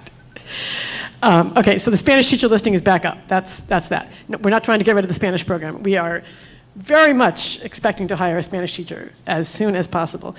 Okay. Something else I said to ask Scott about. No, okay. I'll go on to the agenda now. Let's see. It's mostly pretty pro forma stuff with a few exceptions, some medical leaves of absence, maternity leaves. We are regretfully, both, regretfully and regrettably, saying goodbye to our middle school principal, Ms. Osemier, and we wish her well as she moves forward. Let's see, we have some more resignations. We have Ms. Rodriguez coming on board. If the board votes, oh no, we did vote on her already, I'm sorry. So we have Ms. Rodriguez coming on board, not on October 17th, but on October 21st. We have a motion to appoint a new media specialist at Bartle. Did you want to say something about her, or should we wait till the vote? Just that she's currently employed in New Brunswick, and she's actually finishing her emergency certification as a media specialist. This is a second career. And I can speak more if you'd like me to pull up her resume, but that's the gist of it. So we're waiting for her to put her 60 days in and go through that process. And as soon as the board approves her hire, which will be next week, I assume. So maybe next week you could say a little bit more about her. Absolutely. I know I'm just very relieved, and I really appreciate you pushing hard to get a real media specialist. I know that she's an emergency cert, but she's already employed as a librarian in New Brunswick, is that? Yes, currently in the New Brunswick school So it's not system. her first run as a media specialist? I believe she's a middle school librarian. Yeah, so she's not without experience in this field, despite the emergency nature of her certification. Ms. Krupski, am I pronouncing that right? Krupski? We'll be moving to appoint her as supervisor of funded programs and district initiatives. Oh, no, I'm sorry, we've already appointed her. Excuse me. This is just to appoint her as affirmative action officer. My apologies. I thought we'd already appointed her. More pro forma stuff, stipends, Schedule B appointments, correcting titles, 6 periods. When our teachers, when our high school and middle school teachers teach more than 5 class periods per day, correct, our contract specifies that they receive extra salary. I think that means with 5 class periods, right? They might be here for other periods, for prep time or other things. So number 23 is teachers teaching additional class periods. That includes Mr. Staben teaching additional period of Spanish, because we don't have a Spanish teacher yet. And Ms. Is it Ms. Soler? I don't know her, but she is also teaching an extra period or more than one period of Spanish at the middle school until we have someone. So thank you to those staff members. Appointments, resolutions, all pretty self-explanatory. Let me try not to miss anything Interesting. I think that is it. All right. Anybody have any questions or comments about personnel? I did want to ask Yes. about the media specialist, but I don't, we'll just wait till next. Oh, we can do it now, too? No, Go ahead. I just wanted to know more general information, because all that's available on the agenda is. Well, her resume is in the personnel folder. Okay, I'll take a look at that, thank you. I know you were very pressed, though, right? You said you were, yeah, which is great. That's wonderful. Yeah. We were worried we weren't going to get somebody at all. We'd have to find someone who's totally untested as a media specialist. And Yeah, and I'm I just. delighted that we have someone. I mean, if you'd like, I can pull the resume up now. Maybe we and should do speak that, about yeah. it. Okay, let's do that. But- I don't know why I said. Sure, we can do that. I mean, I just know that when I go down to the conference in October, which I'm so grateful to be able to go again this year, I learned so much. And one of the presentations that I attended last year was given by 3 media specialists. And I wasn't aware that they are trained to work the Naviance program. Oh. Like, see, they perked right up. So media specialists actually have a lot of different training that we underutilize from this presentation. That's what I gained. And that they might not be the most extroverted people. They might not come out and say, hey, let me do the Naviance for you. Like, they just might not. And so that was my takeaway from that presentation, was that media specialists are not librarians per se.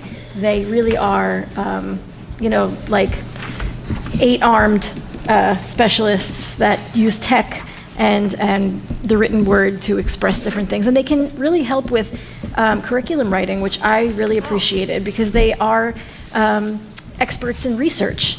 And so if you want to know best practices, or if you want to know what the standards are, or if you want to know where to find different websites to enhance your lessons, you can talk to the media specialists. So they can really be used in many different ways that we haven't been using them. So I look forward to this new hire. So Kristen is working at Woodrow Wilson in New Brunswick. She teaches 19 different class sections from grades K to 8. So it's 27 visits per week. So she's not only at the middle school, but she also pushes down to elementary school. I mentioned this is her second career. She was initially a biology professor, an adjunct at Kane at Union County College. Prior to that, she was also a teacher of biology at the Votech schools. I asked her why she decided to go into media, and her response was, because I got frustrated seeing my students do research aimlessly on the web, not recognizing what the good sources are, what the poor sources are. So I'm sure there were other reasons, because I can't imagine somebody would just completely go into a different field. But she certainly was enthusiastic. She received her master's in biology at Montclair, and she's doing her work as a library media specialist because she is emergency certified, which means, by the way, she had to take a standardized assessment. She had to go through the formal application process. But when she secures her first position, she begins the coursework that takes her through the process. And right now she's doing that work at William Patterson. She already has 12 credits behind her, and she expects to obtain her emergency cert by the end of this school year, 2019-2020. So she's not certified yet? She's emergency certified. Wait, so you said she'd be getting her regular she'll certification? be fully standard. Standard. She'll have a certificate of eligibility, which is the pre-step to being standard cert. And all of our new teachers come out with that certificate of eligibility. They actually come out either with a certificate of eligibility, which is the alternate route / emergency cert process, or a certificate of eligibility with advanced standing if you go the traditional route. So no matter what you do when you get out of graduate school now, and almost all programs are 5-year programs in which you get your master's in education, you have to spend at least 1 year under the tutelage of a mentor, the district assigns, and then you get your standard certification. It really doesn't change a lot in my mind, except it just, I guess, reflects the fact that this person had another year under his or her belt. I see. So she'll have her certificate of eligibility. I'm sorry, her whatever. She'll have her certificate of eligibility with advanced standing when she's done with her emergency cert. Got it. So she now has a certificate of eligibility. And emergency cert. AKA I guess that's emergency the same. certification. Oh, that's the same thing. Yeah, so when you look up alternate route education, that's another pathway people can take on the DOE website. It will use that phrase, but the specific terminology is certificate of eligibility. I see. Got it. Thank you. Other questions and concerns? I have a Yes. I have a concern. Go for it. It's twofold. One related to the resignation of the orchestra teacher. The first part of it would be that we find a replacement in a timely manner so that we can have the winter concert. I know 2 years ago, I think it was, where we were unable to have the winter concerts because of the timing of the of when we found we had an interim replacement and the timing was just off, so there's no time to prep for that. But the secondary concern I have is that with the music in the middle school right now, I feel like there's maybe not a lot of incentive for an orchestra teacher to look at Highland Park High School as a destination, being that there might not be such a great pool of students coming into the freshman year next year unless we actively look at changing the way things are, the dynamic of the music instruction in the middle school, and press that so that we have a strong program in the middle school so that we have a strong program therefore in the high school. Because otherwise I feel like we're not going to be pulling the right kind of orchestra teacher that we want for the high school unless we can show that we have that kind of commitment during the hiring process. So I agree with you. Three things I want to share. One, I met with the music department last Thursday, and I strongly encouraged either Mr. Coleman or Ms. Chambers to join or both of them to join the principal's interview committee, either round one or round two. I'm waiting for them to get back to me. If I don't hear from them by the end of the week, I'm going to follow up with them. They need to be on that committee so they have a say, some ownership of the process. The second thing is, I think it was alluded to earlier, I'm going to be taking a more directive controlling approach to the schedule process. And I think your point's a good one. Perhaps I need to personally be involved in the search process to some extent, since this is like a DEFCON 4 or 5 situation. And I need to let those candidates know that I'm going to be directly involved in the scheduling, that I have a musical background. I mean, I have an intrinsic motivation to make this work better next year. And they should also know that there will be colleagues on the search committee to be sure we find a principal who's also committed to this next year. So that's my 3 points to that. We cannot change the schedule this year. It's unfortunate. It would mean a wholesale change if we restructured the day to incorporate more time into more than 30 minutes into the program. But I definitely think if we look ahead, then I should be the spokesperson for the department. Okay. I think you would agree, right? Yeah, that sounds great. Thank you, Scott, Rob. I mean, there is a place where we might want to say something in the advertisement, that we are committed to rebuilding our music, something of that. I mean, really, that's something to think about. If there's a concern that people in the community believe that we're not committed. I mean, I don't know how much people hear and think about Highland Park outside of our little neighborhood, but if there's a concern that orchestra teachers might say, I'm not applying to Highland Park, then maybe that advertisement needs to say something really affirming about how we are so committed to our music program and, blah, blah, blah, blah, blah. You get your foot in the door. And we have 30-minute daily, I at least need to put out there, we have 30-minute daily periods. We have weekly, if not every other week, depending on the student's schedule with the teacher, pull-out lessons. That's new this year. Mm-hmm. I need to at least push that with the new candidates and tell them we're going to do even better going into next year. Right. I do, if you're done with your report, maybe this is a good time for me to very quickly update everybody on the principal search for the middle school. Yes, go for it, please. I'll just give you the skinny version. So we've established our interview committees. We will begin interviewing the likely 10 candidates we select from the pool. Right now we have 59 applicants. The closing date is the 18th, which is next Friday. The first round interviews will take place over 2 days, October 28th and October 29th. I'm looking at my committee. I've got 16 people on the first round committee, including a number of teachers. We have 2 parents, supervisors, and then I'll be facilitating that. Oh, and 1 paraprofessional, and the secretary, the principal secretary.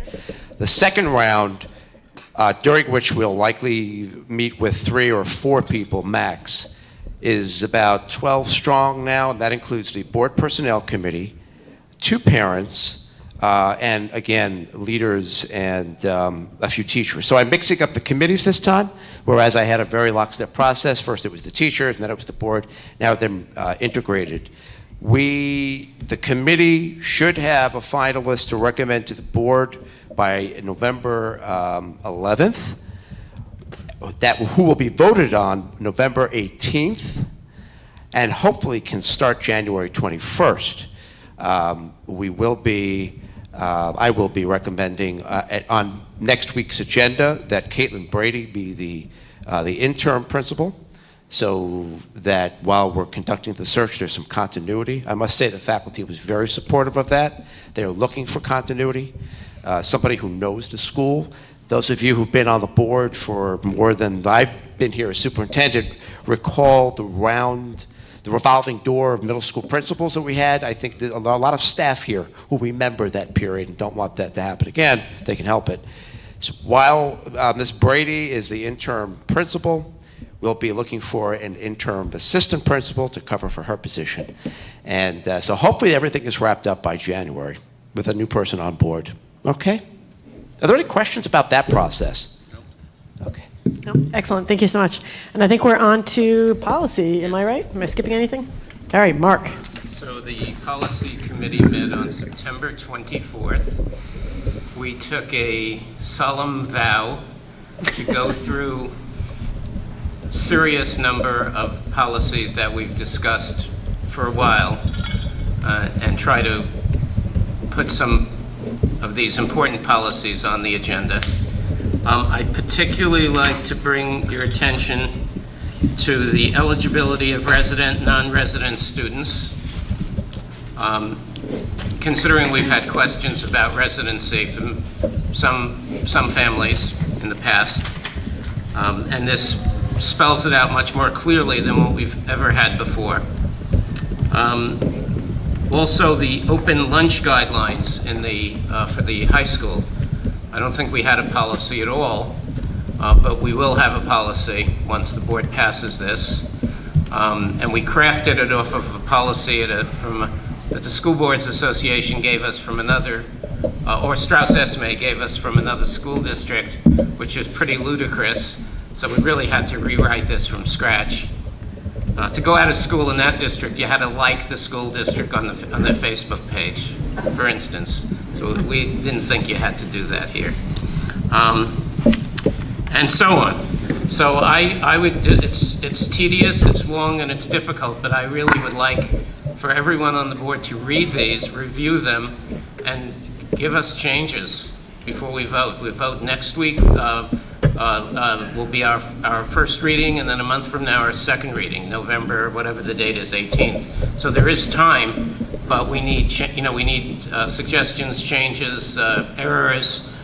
Get them back to us, and we have a whole list of new ones to start going through. Either items where the law has been updated, or we haven't had a policy, or there have been changes outside the law which really need the policies to be changed. So I'm not going to go through them one after another. It's just too much. On open lunch, we used to have, I don't know if we eliminated it, we do have a policy now, correct? I didn't see a policy when I looked it up. There might be one. I might have missed it when I looked it up. I'm sorry, on what subject? Oh, no, do we have a board policy? Yes. No, there was no open lunch policy. There was a protocol that you got. Yes, there Right, was. but we never actually had a board policy. And in fact, we're carving out something new. It might have disappeared. I couldn't find it. It might be there. No, we never had it. And Okay. but We our had- board attorney Let's say recommended. we had one as of about 10 years ago, okay. 15, Okay. 5. At the board level? 5, 10, 15 years ago, yes. Anyway, we have a Because protocol it- for it, it's just as good. I'm not trying to change anything, but There we was a need lot to- of discussion about I it see. at the board. Mr. Lassiter was concerned when Really? he started seeing people drive off. Like, it's been happening for years. And since the invention of the car, I'm sure when there was open lunch, students were driving off to McDonald's or wherever. But he finally came back to me and asked for a policy. Wonderful. Any other questions or concerns about policy? Please email me during the week. Yeah, and Yep. I want to bring special attention to the attendance Yes. policy, because we did a lot of talking about that, and so input is welcome. Well, the attendance is the Regulation. regulation. Yes. Right. And see if Where is that? I don't think it's here, the There should be. regulation. If it's not, I'll make sure it's on next week's agenda. Yeah, it should be. Should be. Correct, you're right about that. I'm sorry, that's our fault. Do we know, Mark, do we have the number if people want to, I don't even know if it's available anywhere to the public. 5200? Sorry? I'm sorry, regulation, the attendance regulation? Yes, what is it? Wait, anybody can find it on the web if they go to the board link and follow the policy Okay. links. They just type in attendance. But And that shows regulations and policy. correct. Okay. Yeah, there's two options. So just keep in mind that the policy is the broad language, the regulations are very specific language, and we've been continually tweaking it over the last, I don't know, half year. Half year. But I'll be sure that we put it on next week's agenda. Okay. Please. And members of the public can search under And attendance. I missed that it wasn't here. I missed it wasn't here too, and I've forgotten what number it is, but, Mark, do we know the number? Let's see if we can read out the number so board members and the public can find it. Oh, you mean the numbers of these? I can The read number of it. the policy number. I'm sorry, excuse me, the regulation It's number. regulation 5200. Oh, it's regulation. By heart. Yeah, okay, all right, I should know, but regulation 5200 is the one that we're going to They be. just, right, if you plug that number into that search window under the board link on our website, where you follow the path to the policies, it'll bring the regulation and the policy up. So just wanted to encourage board members to actually do that, to search 5200 Yes. and check it out, because that is an important one. Yes. And I certainly didn't remember what it was. And of course, anybody in the public who's interested in our attendance policies should do that as well, because that really does affect our students. Other questions, concerns? Were you finished? I'm sorry, did you have? No, not to beat a dead horse, but I can tell you there was a lot of discussion about the open lunch in 2001. Okay. What was the discussion? Or what would that Well, mean? it was after 9/11. Oh. There was a lot of discussion about what the policy should be, what changes we needed to make in order to be able to track students and make sure that they were safe and we knew that they were on or off campus. Right. So that changed an existing policy, but that's when that was changed. Now, if we completely eliminated a policy and that I wouldn't That's know. odd. That would seem odd to Why me. would we have eliminated it? You never know. Yeah. I'm going to look it up right now. Yeah, let's see if we can find it. Maybe it is in there somewhere. I could have missed it. I also could have missed It's it. on our list otherwise, though. This was a policy, though, Mark, not a regulation, right? The one that we're Yes, talking. yes, Okay. it's a policy. That's really strange. I don't understand why we would have gotten rid of it. I've lost the Maybe it was misnumbered or something. All right. Further investigation before next week. Yeah, that's interesting. I can't imagine us ever with pulling back a policy that spoke to safety, and that would be odd. All right. Any other dead horses or live horses? Anyone? Policy? Yes. policies. Okay. Yeah. Equity. Monique is not here. Did someone want to give the equity report or? Well, we did not meet, but there was to be a meeting, I believe, Scott, with public safety. Yeah, that's what I and- wanted to okay, share. Yeah, why don't- Oh, yeah, so go it's ahead. tomorrow. What Mr. Magazino is referring to is a meeting that I am holding with the police chief, the police captain, Joe Corbello, and Monique, the chair of the committee, to do a second review of comments that the Equity and Excellence Committee made on the memorandum of understanding between law enforcement and the schools. Every year, school districts have to sign on to this memorandum. The board and I had some concerns that we addressed in these notes. We are allowed by the Department of Education to attach an appendix to the document. We can't actually amend the MOA itself. So I met with the police department about a month ago just to give them a heads up, and they didn't have any concerns about most of the changes. There was one thing we're going to discuss tomorrow, but I'm sure Monique can report out to the board on that. But that's tomorrow after school hours, about 3:30, that meeting will happen. Great, thank you. Anybody have questions, concerns, statements, political positions? No, okay. I believe then it is time for public comment. The Highland Park Board of Education welcomes public participation and has reserved this time for your comments. Board policies 0164 and 0167 establish and regulate the right of the public to participate in public meetings. Please come up to the podium and remember to write down your name and your address. Unless you are a student, you can just write student. Hello. Thank you so much. Coming up. Hold on, I'm gonna write down.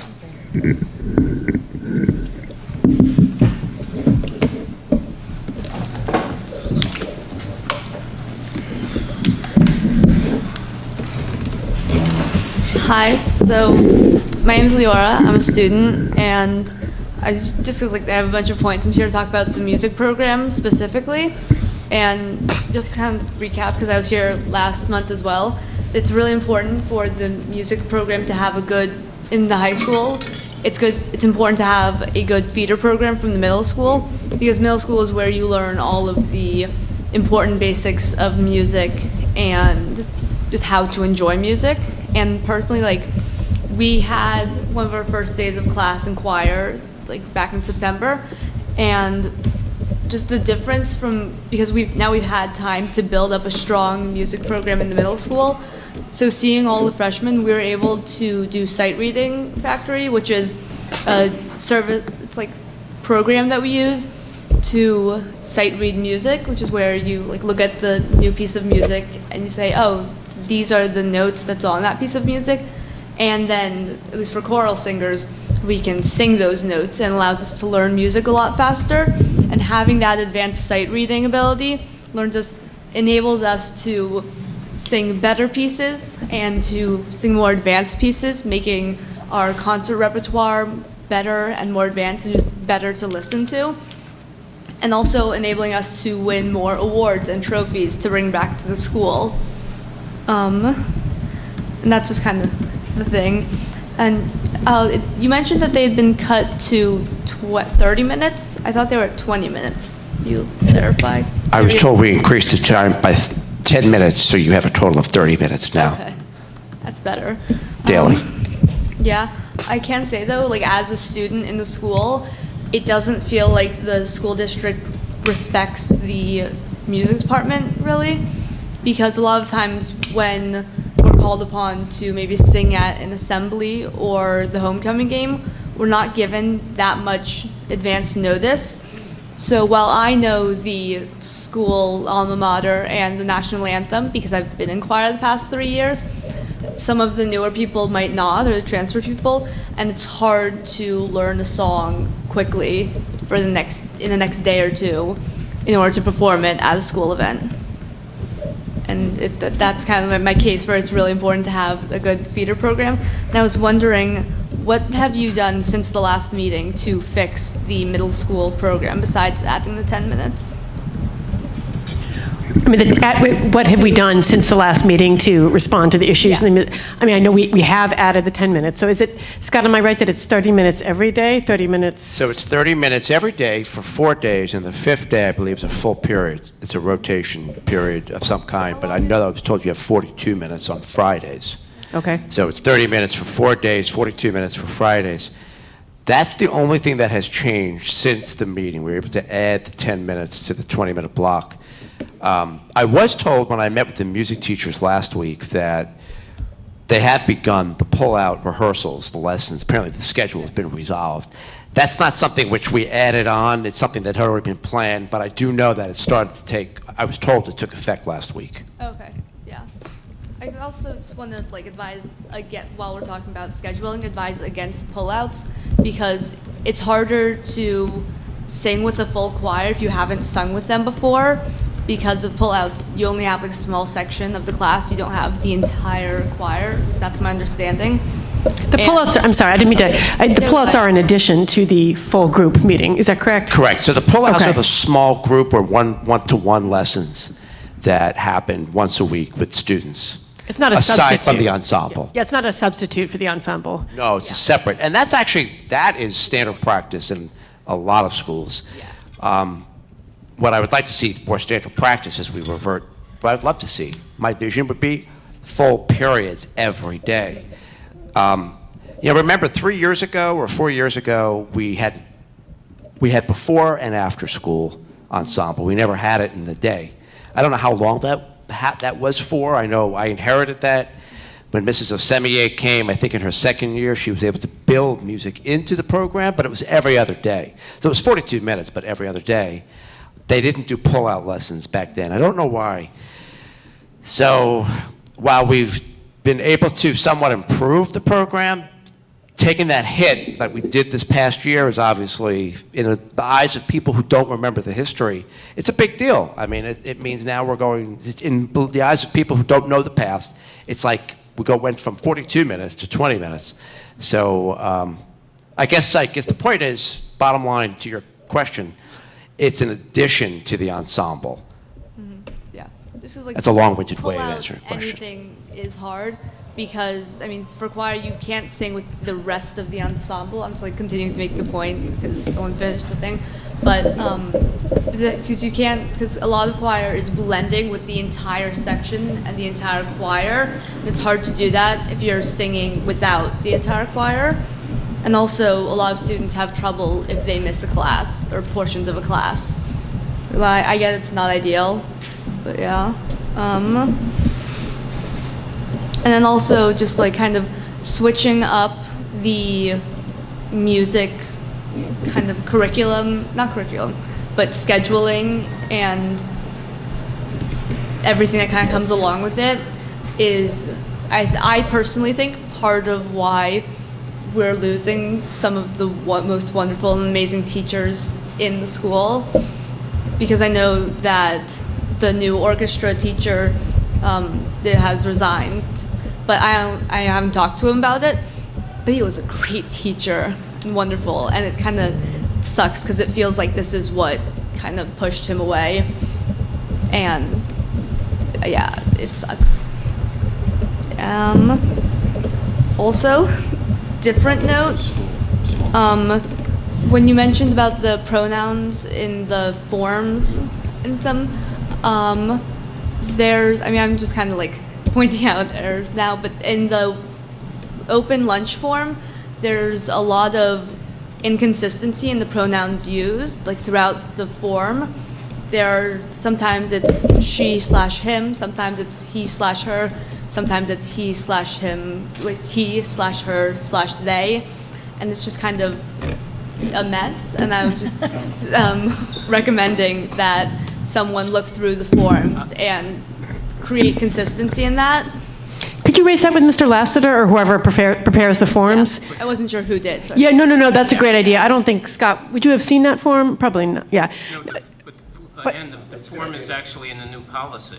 Oh, it's in the new policy. Yeah, you're I'm sorry. in an old Perfect. form, and Perfect. the policy has a new form in it that's supposed to match in design of what we're doing. So I'll take the responsibility and make sure the pronouns are correct. Forgive me, that is in fact our job. That's excellent. Sorry. Yeah. But it is a new, Thank you, Mark. form that's supposed to match what's Have in effect consistency. for the open lunch. Yeah. But it's not the old form attached to our new policy. So Just 'cause, I will like, look at the new form and I make read sure. through and signed the old forms. That's Yep. the one I'm working off of. Thank you, that's very helpful. And there are also, like, while we're mentioning typos, there were a few in the papers and packets. Do you want me to mention them? Which paper packet are you talking about? Both the, hold on, both of them? This packet. Oh, the meeting stuff? Oh, in a policy? In a, Mail any typos you see to board, seriously, Email to it? board at Yeah, hpschools.net. that'd be great. I'm not going to bore you guys with it up here. Yeah, board at hpschools.net, that'd be great. Thank you so much. That's my piece. Thank you. Oh, thank you. We appreciate the comments. I think I see a budding student representative on the board. Are you Couple of years from now. Not a senior yet, okay. That was terrific. Thank you. I wonder, though, if we could, make it a clerical task to just, do a clean sweep of all of the forms. Of all the pronouns? All of the forms in district. I don't know if it needs to be codified in our TGNC policy, but, if, maybe we should. Because, again, mental health, inclusivity, all of that, it does get into the nitty-gritty of, how forms are presented to the community. I could see that being a summer task that I can have somebody assigned to do Yeah. and look at all, do an audit. I mean, Susan, I hate to ever put that throw on my anything, to-do. Poor but Susan. she is so thorough and efficient at doing those tasks. I think she could probably get it done in 5 minutes the way that she works. Honestly, she's amazing. Duly noted. Thank you. Hello, Rob Scott. Hello, I'm Rob Scott. Please proceed. I'm a resident of Highland Park and a parent of children in the middle school and the high school. I'm here following up on my testimony at the September 16th board meeting. And at that time, I expressed my concern that the curriculum in the middle school and the high school is being tilted away from the arts and humanities. I pointed to the fact, for instance, that this year there's no ELA, English language arts electives in the high school.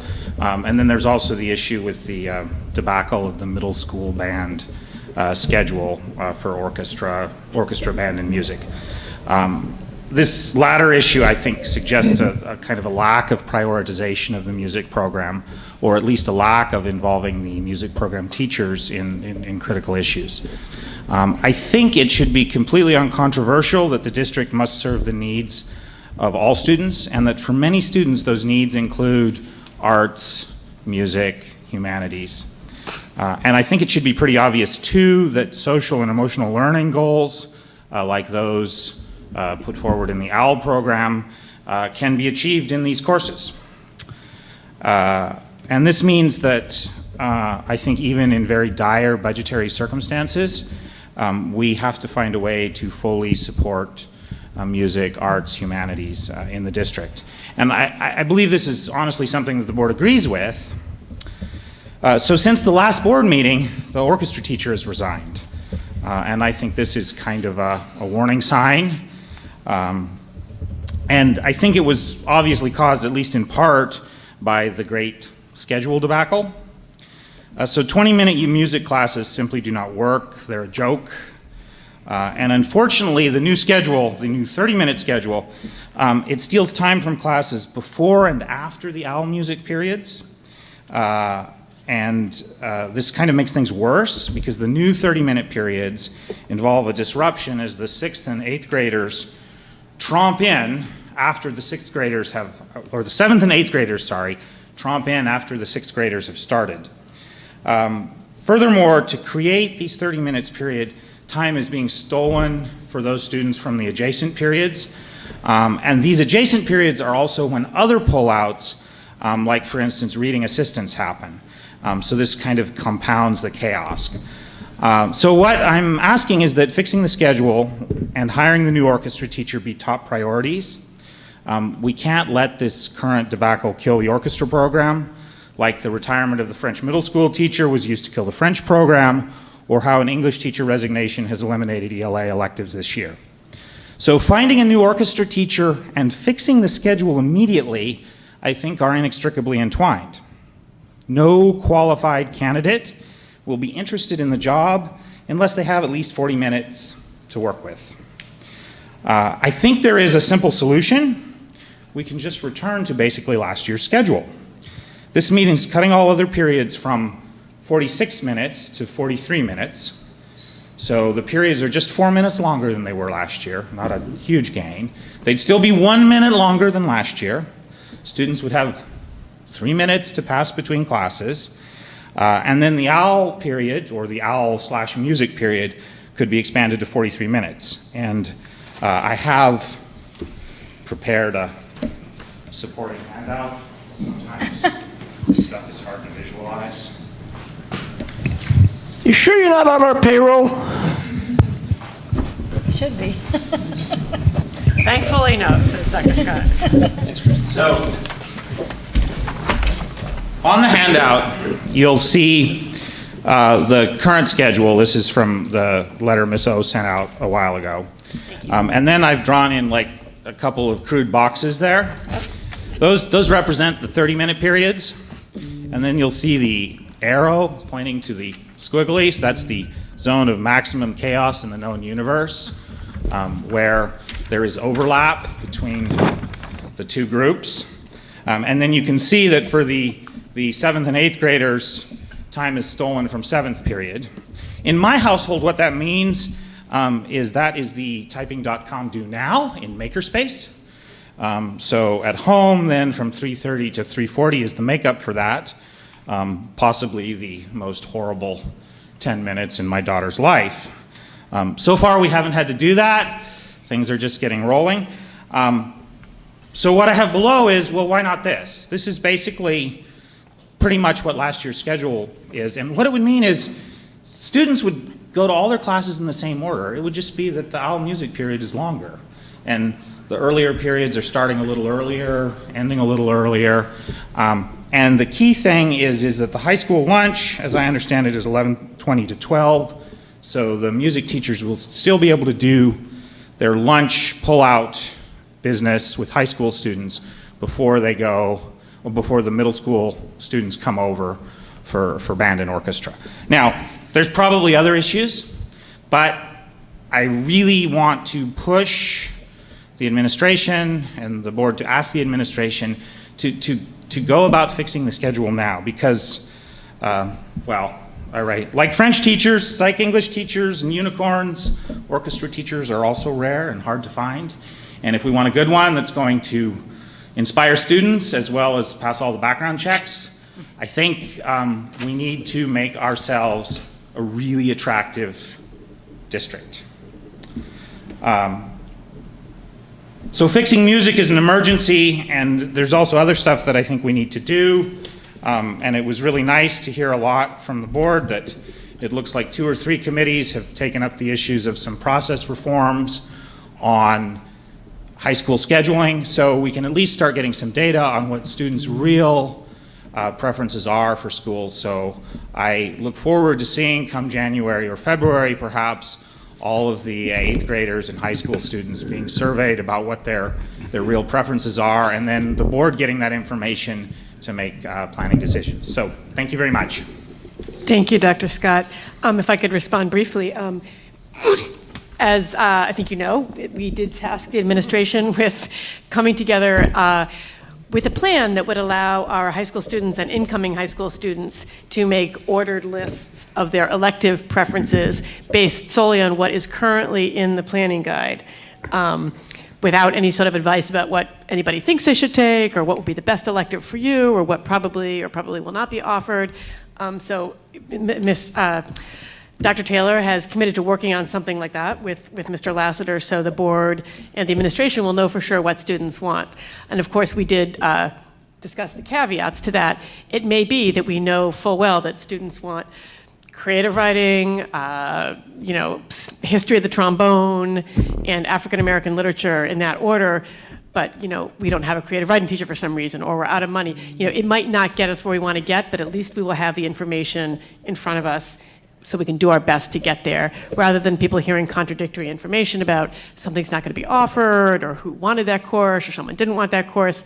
There does seem to be a fair amount of misunderstanding going on among students and others about what courses will be offered and why they will or won't be offered. So Dr. Taylor is going to work with Mr. Lassiter, report back to us about that. And hopefully we will, at the very least, get that hard data from every single one of our students before schedules are planned. In terms of what Rob said, what Dr. Scott said, I'm not competent to evaluate this plan. I mean, sure, on its face, it looks better than the zone of maximum chaos in the known universe. I do notice that 6th graders would have to eat lunch at 10:16 a.m., but I guess they did before, so they can do it again. Scott, can you at least report back to us formally, informally, as you prefer, on why we can't move to something that involves longer periods? I don't mean to put you on the spot right now. I'm not going to report on this yet. We're not. But I'll enter it into the conversation in March, April, when we begin to work on the next iteration of the schedule. And Dr. Scott, I know, is talking about changing things now, and I know you said that's not possible. I wonder if we could at least discuss that, possibly offline, you and I. Perhaps, but I'll go on record and publicly state, I am not confident that we can change the schedule in the middle of October. I hear you. Especially with an interim principal at the head of the ship. I am comfortable, however, revamping the schedule going into next year, and definitely considering this template. Pardon me, but I'd like you to at least think about doing something before next year, because this schedule on its face at least looks to me, and I think perhaps others, to be better, especially for the arts. So I think it's worth a discussion. I had no idea, Scott, that we were stealing periods. We were stealing time from periods before and after the OWL/music periods, and that 6th and 7th graders, I didn't even follow everything, were sort of tromping in the middle of periods. That's a complication I was not aware of, and I know that does sound like a problem, But it's among other issues. But when we first heard about 20 minutes, we were as upset as anyone in the audience. And changing it to 30 is a good way to move forward. Yes, absolutely. But I think thinking out of the box and trying to solve it sooner than later is not unreasonable to at least think about and talk about. That's all I'm suggesting, Scott. And I think if we do that, we might have a better solution for our students sooner rather than later. And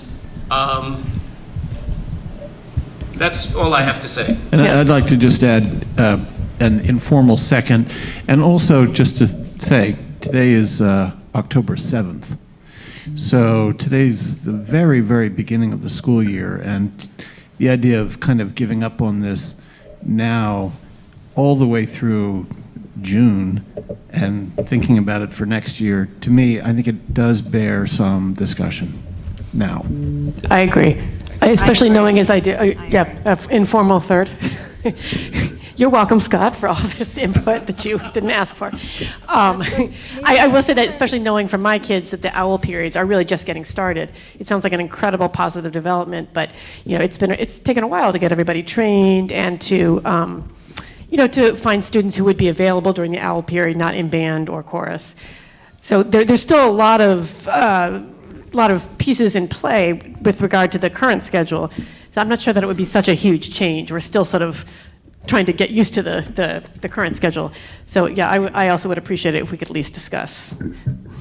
Thank you, Scott, for your patience with us. Yeah, sorry about that. Yeah, no, but it's important. Hi. Hi. Thank you for coming up.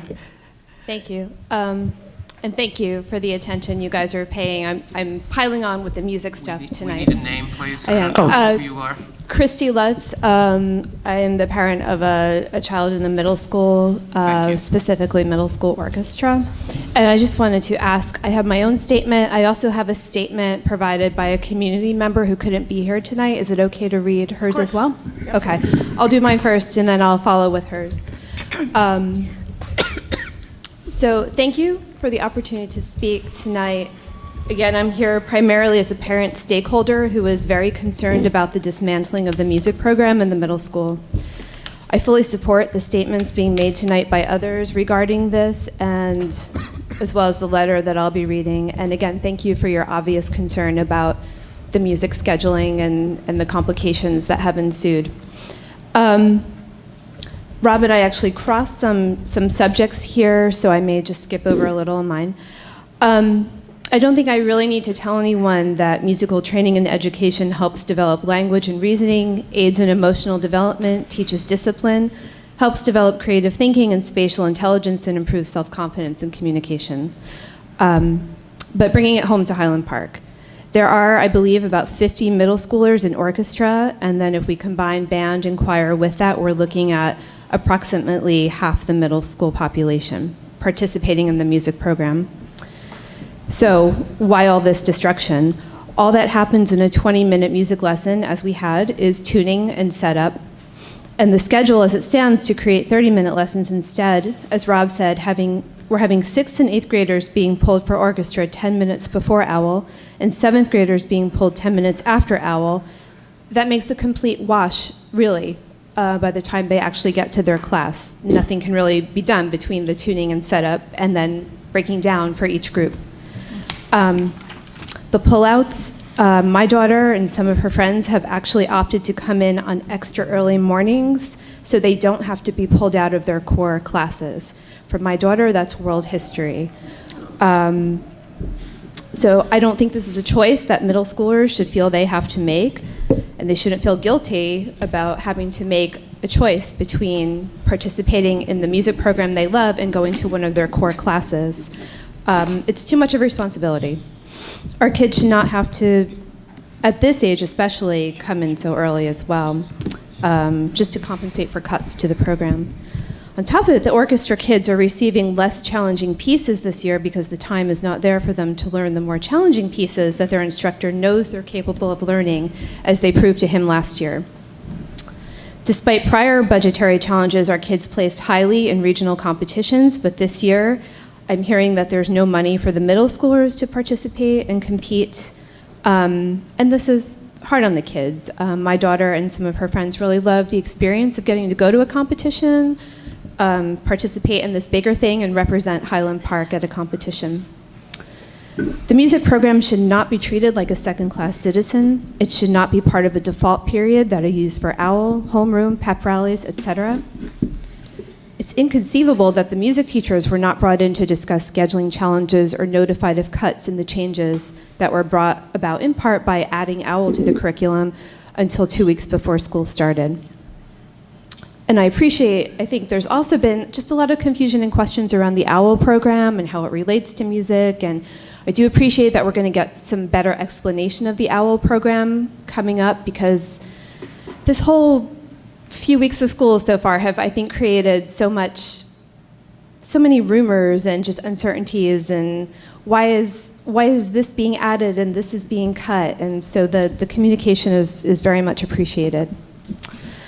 And lastly, I'll note that the orchestra kids and the parents are devastated at the loss of Mr. Martino, but none of us can actually blame him given the drastic cuts in inane scheduling. We fear that with the schedule at hand, as Rob said, we will in no way be able to attract a skilled and dedicated teacher, and also as our student present said. And we worry that with his departure, the claimed inability to find a qualified teacher will once again be used as an excuse, or seemingly as an excuse to not hire a replacement. So I also strongly urge you to consider the scheduling and recommendations that Rob Scott has put forth tonight before we lose the music and humanities classes and the electives so crucial to our kids' intellectual and social emotional development, and across the socioeconomic status, genders, and cultural backgrounds of our kids. Thank you. And I also have a statement. Good. Oh, I was just going to say thank you for that statement. Okay. Moving on. I just have a briefer statement. This is a letter sent in by former board member Judy Pietrobono.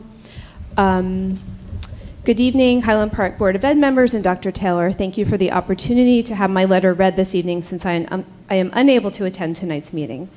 As a parent of children who have graduated from the Highland Park School District, I have the perspective of looking back and seeing how much the music program impacted their lives.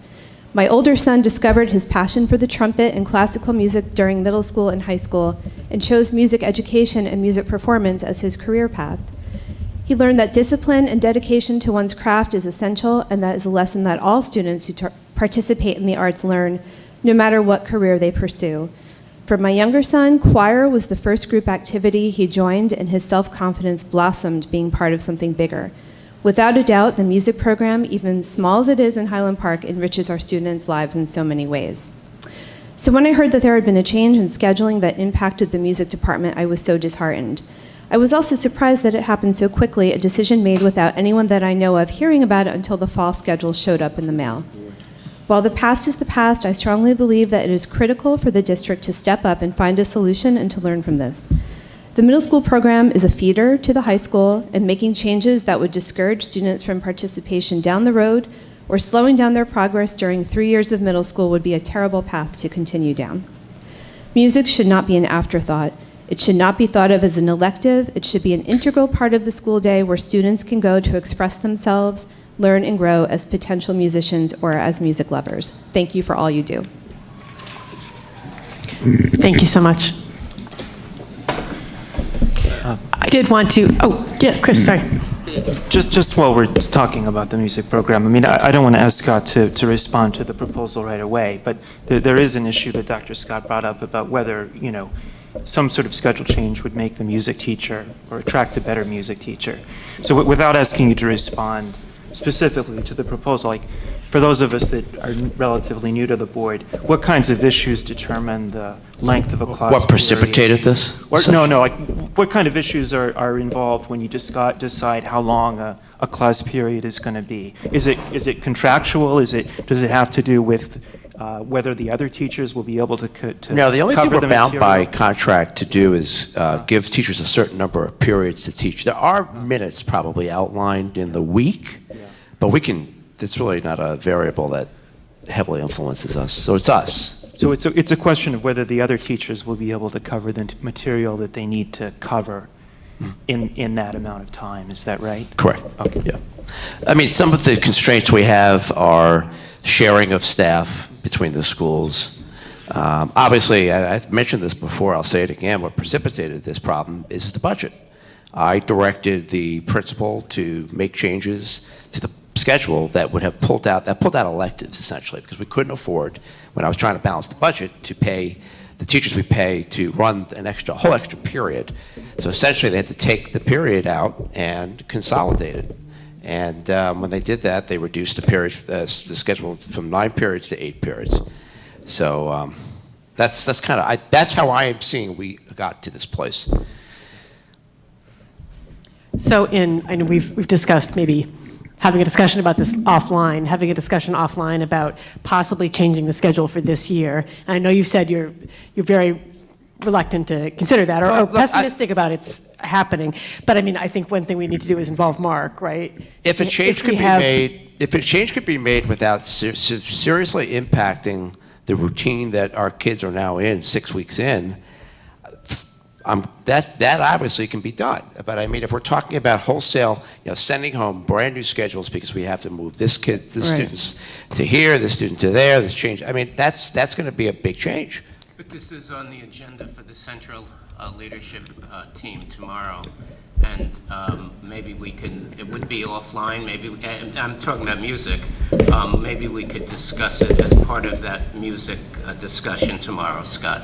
That's a great idea. I'm not trying to shove anything down your throat that you're uncomfortable with, but this is not unreasonable. Right. And 20 or 30 minutes I view and have viewed, by the way, as a parent of 2 children who are grown up now and learn music at Highland Park Middle School and High School, and one of whom sings with a nationally well-known choir that was just at Carnegie Hall, to brag a little. And the son, Go for it, Mark. That's my daughter, and my son who has taken his cello lessons from a chair at the New York Philharmonic. I feel very strongly about music and art, and I was horrified at 20 minutes as well as everyone was.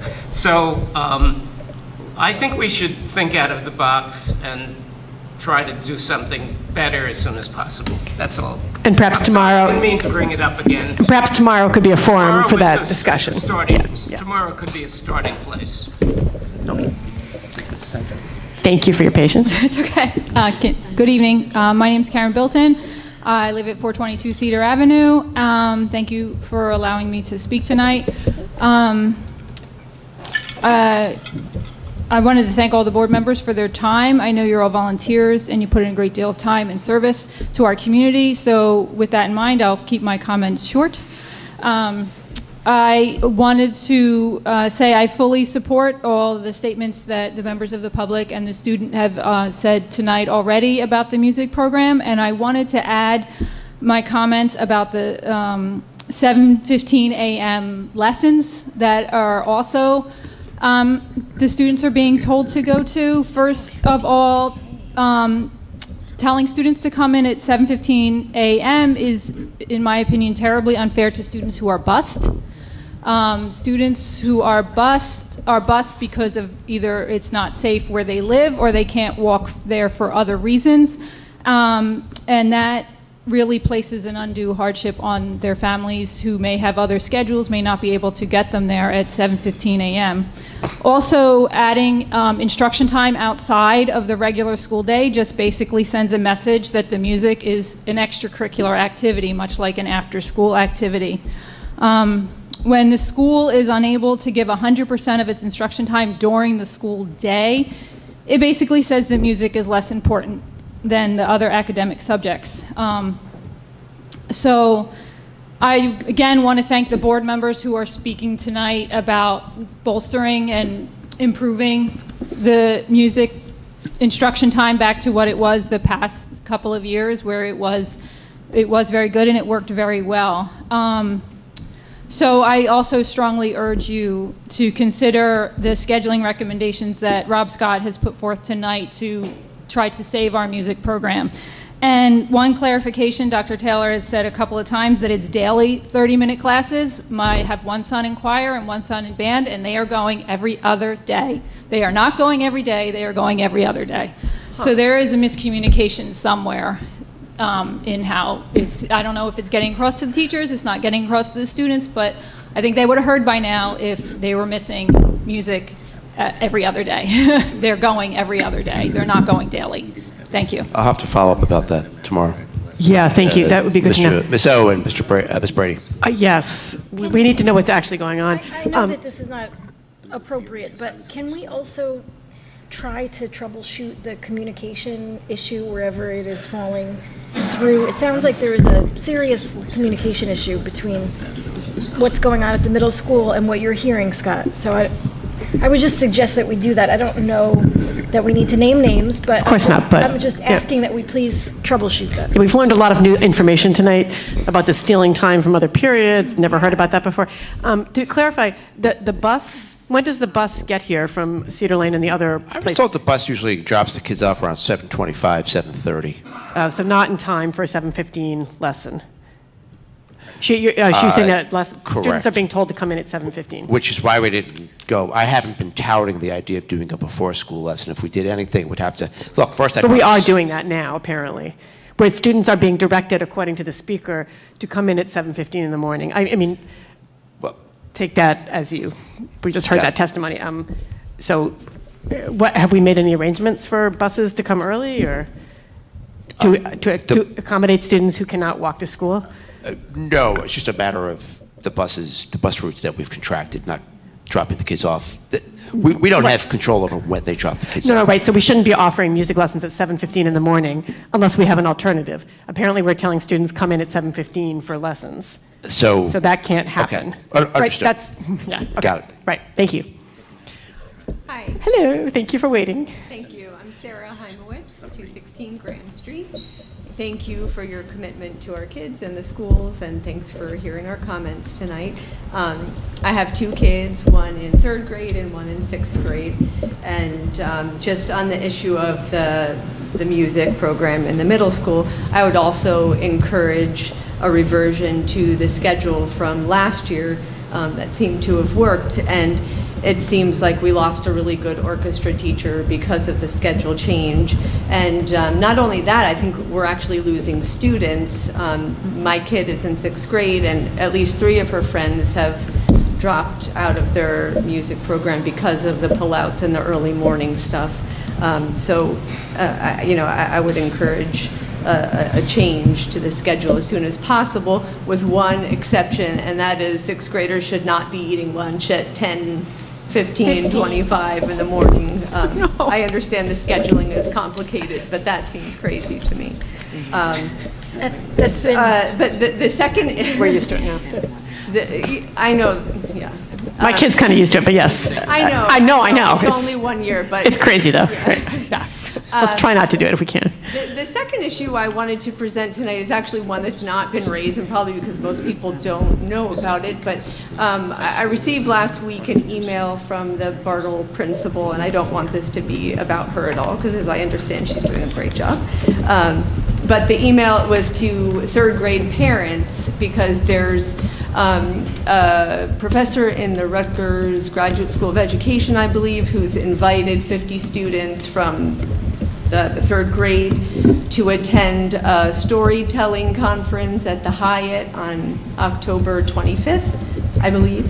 And so the way it's going to work is that you submit your permission slip for your kid, and then there will be a lottery where 50 kids will be chosen, and they'll take a bus to the Hyatt.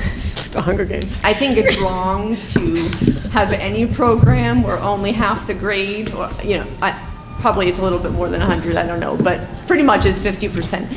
I don't think there should be any field trip where only half the grade goes, especially in third grade. That's a hard one to explain, and there's no need for it. If this, is kind of presented like we were, every year the professor chooses a different school to invite the kids.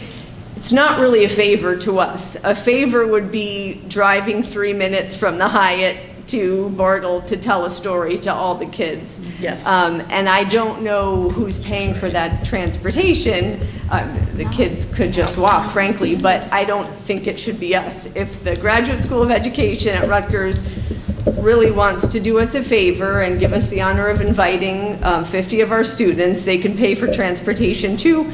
I've suggested bringing the storyteller here. I know it's not possible, but I don't think we should be doing this. I don't think we should be doing anything where only half of the third grade's invited, and we certainly shouldn't be paying for it. And I'm not sure if we are or not. I'm just saying, I don't know who's paying for the transportation, but it shouldn't be us, especially under these tight budget circumstances. It has not shown up on any of our curriculum field trip reports or lists, so I don't think we're paying for it. I don't think we're paying for it. But this is the first I'm hearing about it. In the future, just reach out to me, and I'll be glad to try to work through this, because I like to know about these things ahead of time. So I'll look into it, but I'm not aware of what's paying for any transportation for this event. So I think the message there, too, is to make sure that our principals convey this information to you, rather than having parents have to come to you and say, like, I got a message from my principal. I mean, that's something I think as the school district moves through time, we learn about things that come up that maybe it would have been good to know about.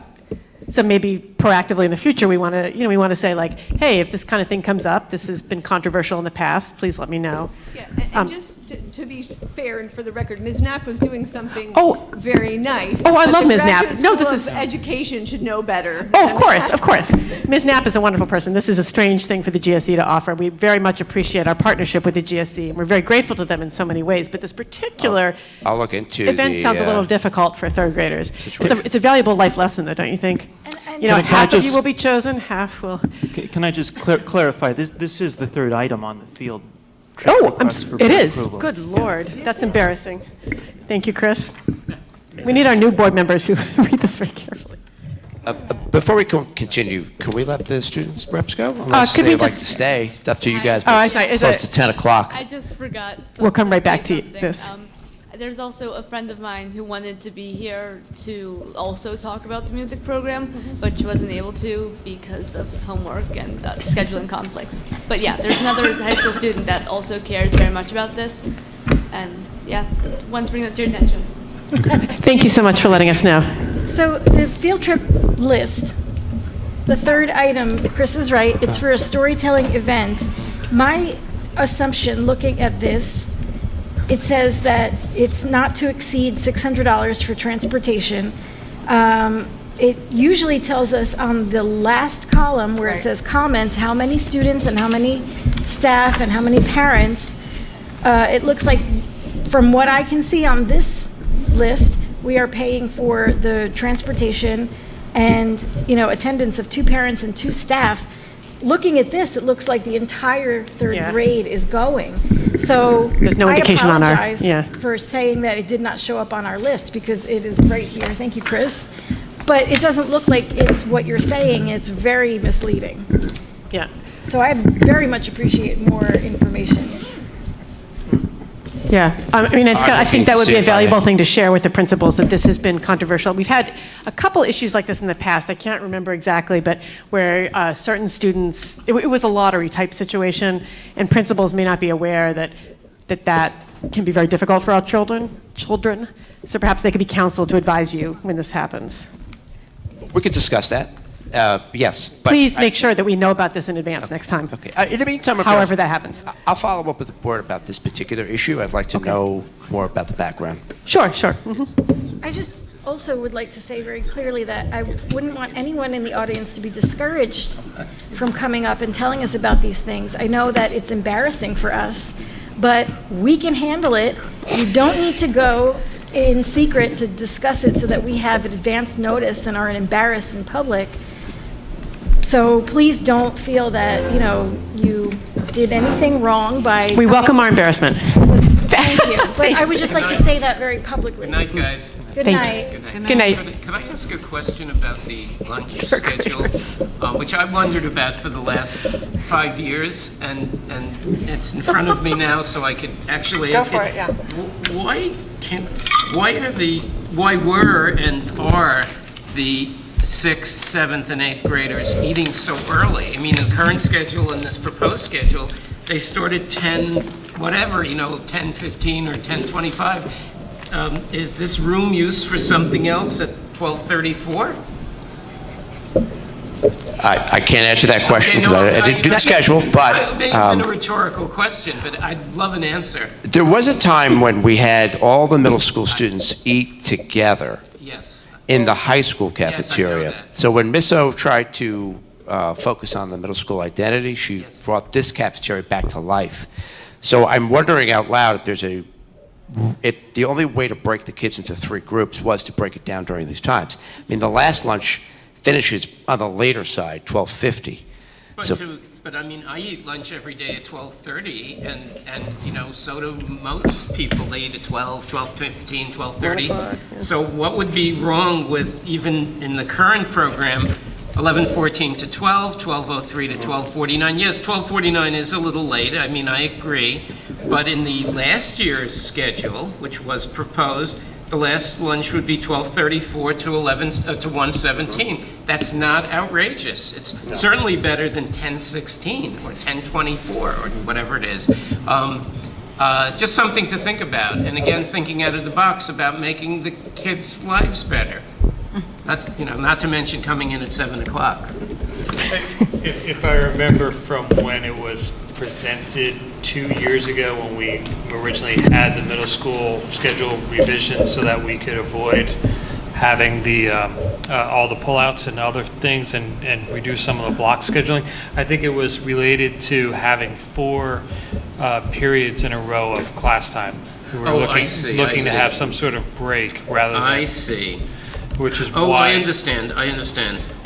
Well, I vaguely remember that response, but, but I'm not 100% certain. Anything is better than 10:16 lunch, which is absurd, completely ridiculous and absurd, or 10:25 lunch. I don't know, when I was in school, the sooner the better is what I thought. Yeah, lunch, please. It was 9:30, I was ready to eat, but yes. I was at the apex of the baby boom, and I was in a high school with 1,400, in a graduating class. So there were 1,400 times 3, whatever, 4,200 students. And I was, as a sophomore, we started in 10th grade, I was coming in at 7 to 12. And when I was a senior, I was coming in 11 to 4. Wow. Or 11 to 5. I mean, it was absurd. Or maybe when I was a junior. When I was a senior, I got normal hours. Right. And everyone, a whole generation of people in New York got those kind of programs. And it was equally absurd. We ate lunch at 10 o'clock, or we ate lunch at 3 o'clock. It was absurd. There's no reason in this school building to have absurd times like this. I think that from a mother's point of view, I'm feeling that, if my kids are eating lunch or even breakfast or brunch at 10, they're starving by the end of the day. So I'm more concerned about the end of the day. Do they have time for anything like a snack? I mean, they need protein to get through the rest of the day. I watched my middle school grandchildren eat. We went out to dinner last night in Chinatown, and my grandson had two hands going for about an hour, just eating as much as he possibly could. So this would not work for him. No. All right.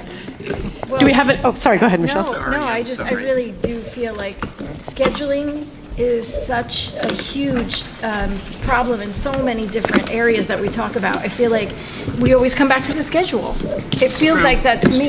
So this is really like the center where all the spokes come from, and I would love for us to take a look at other schools. I suggested to Dr. Taylor that we take a look at the VOTEC programs, because they're running 3.5 hours in the morning dedicated to whatever programs those children are studying, and then in the afternoons they're doing their academics.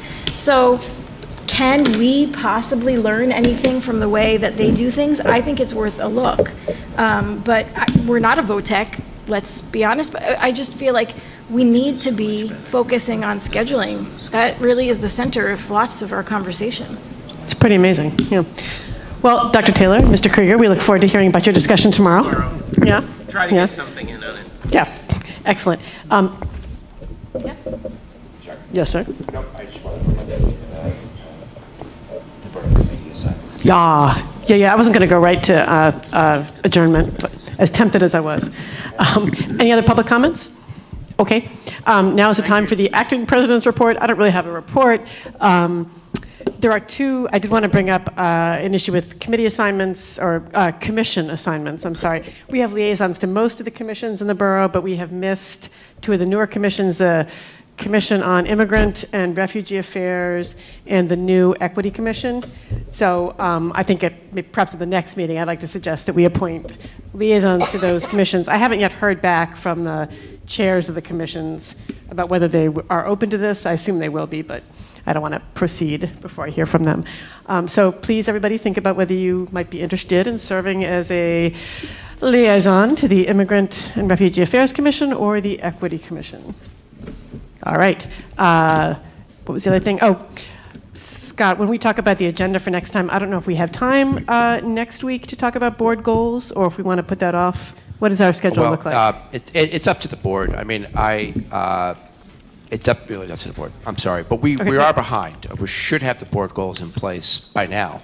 Yes. So Okay. unless, if you're worried about time, it's going to be a long meeting. I've got a couple of presentations. I have several follow-ups, but something we can discuss if you'd like beforehand, unless the board has a different mindset about how do that. board members feel? What is the what mandates that we have the board goals done by a certain time? Is it just best practice for us to know what we're doing? Okay.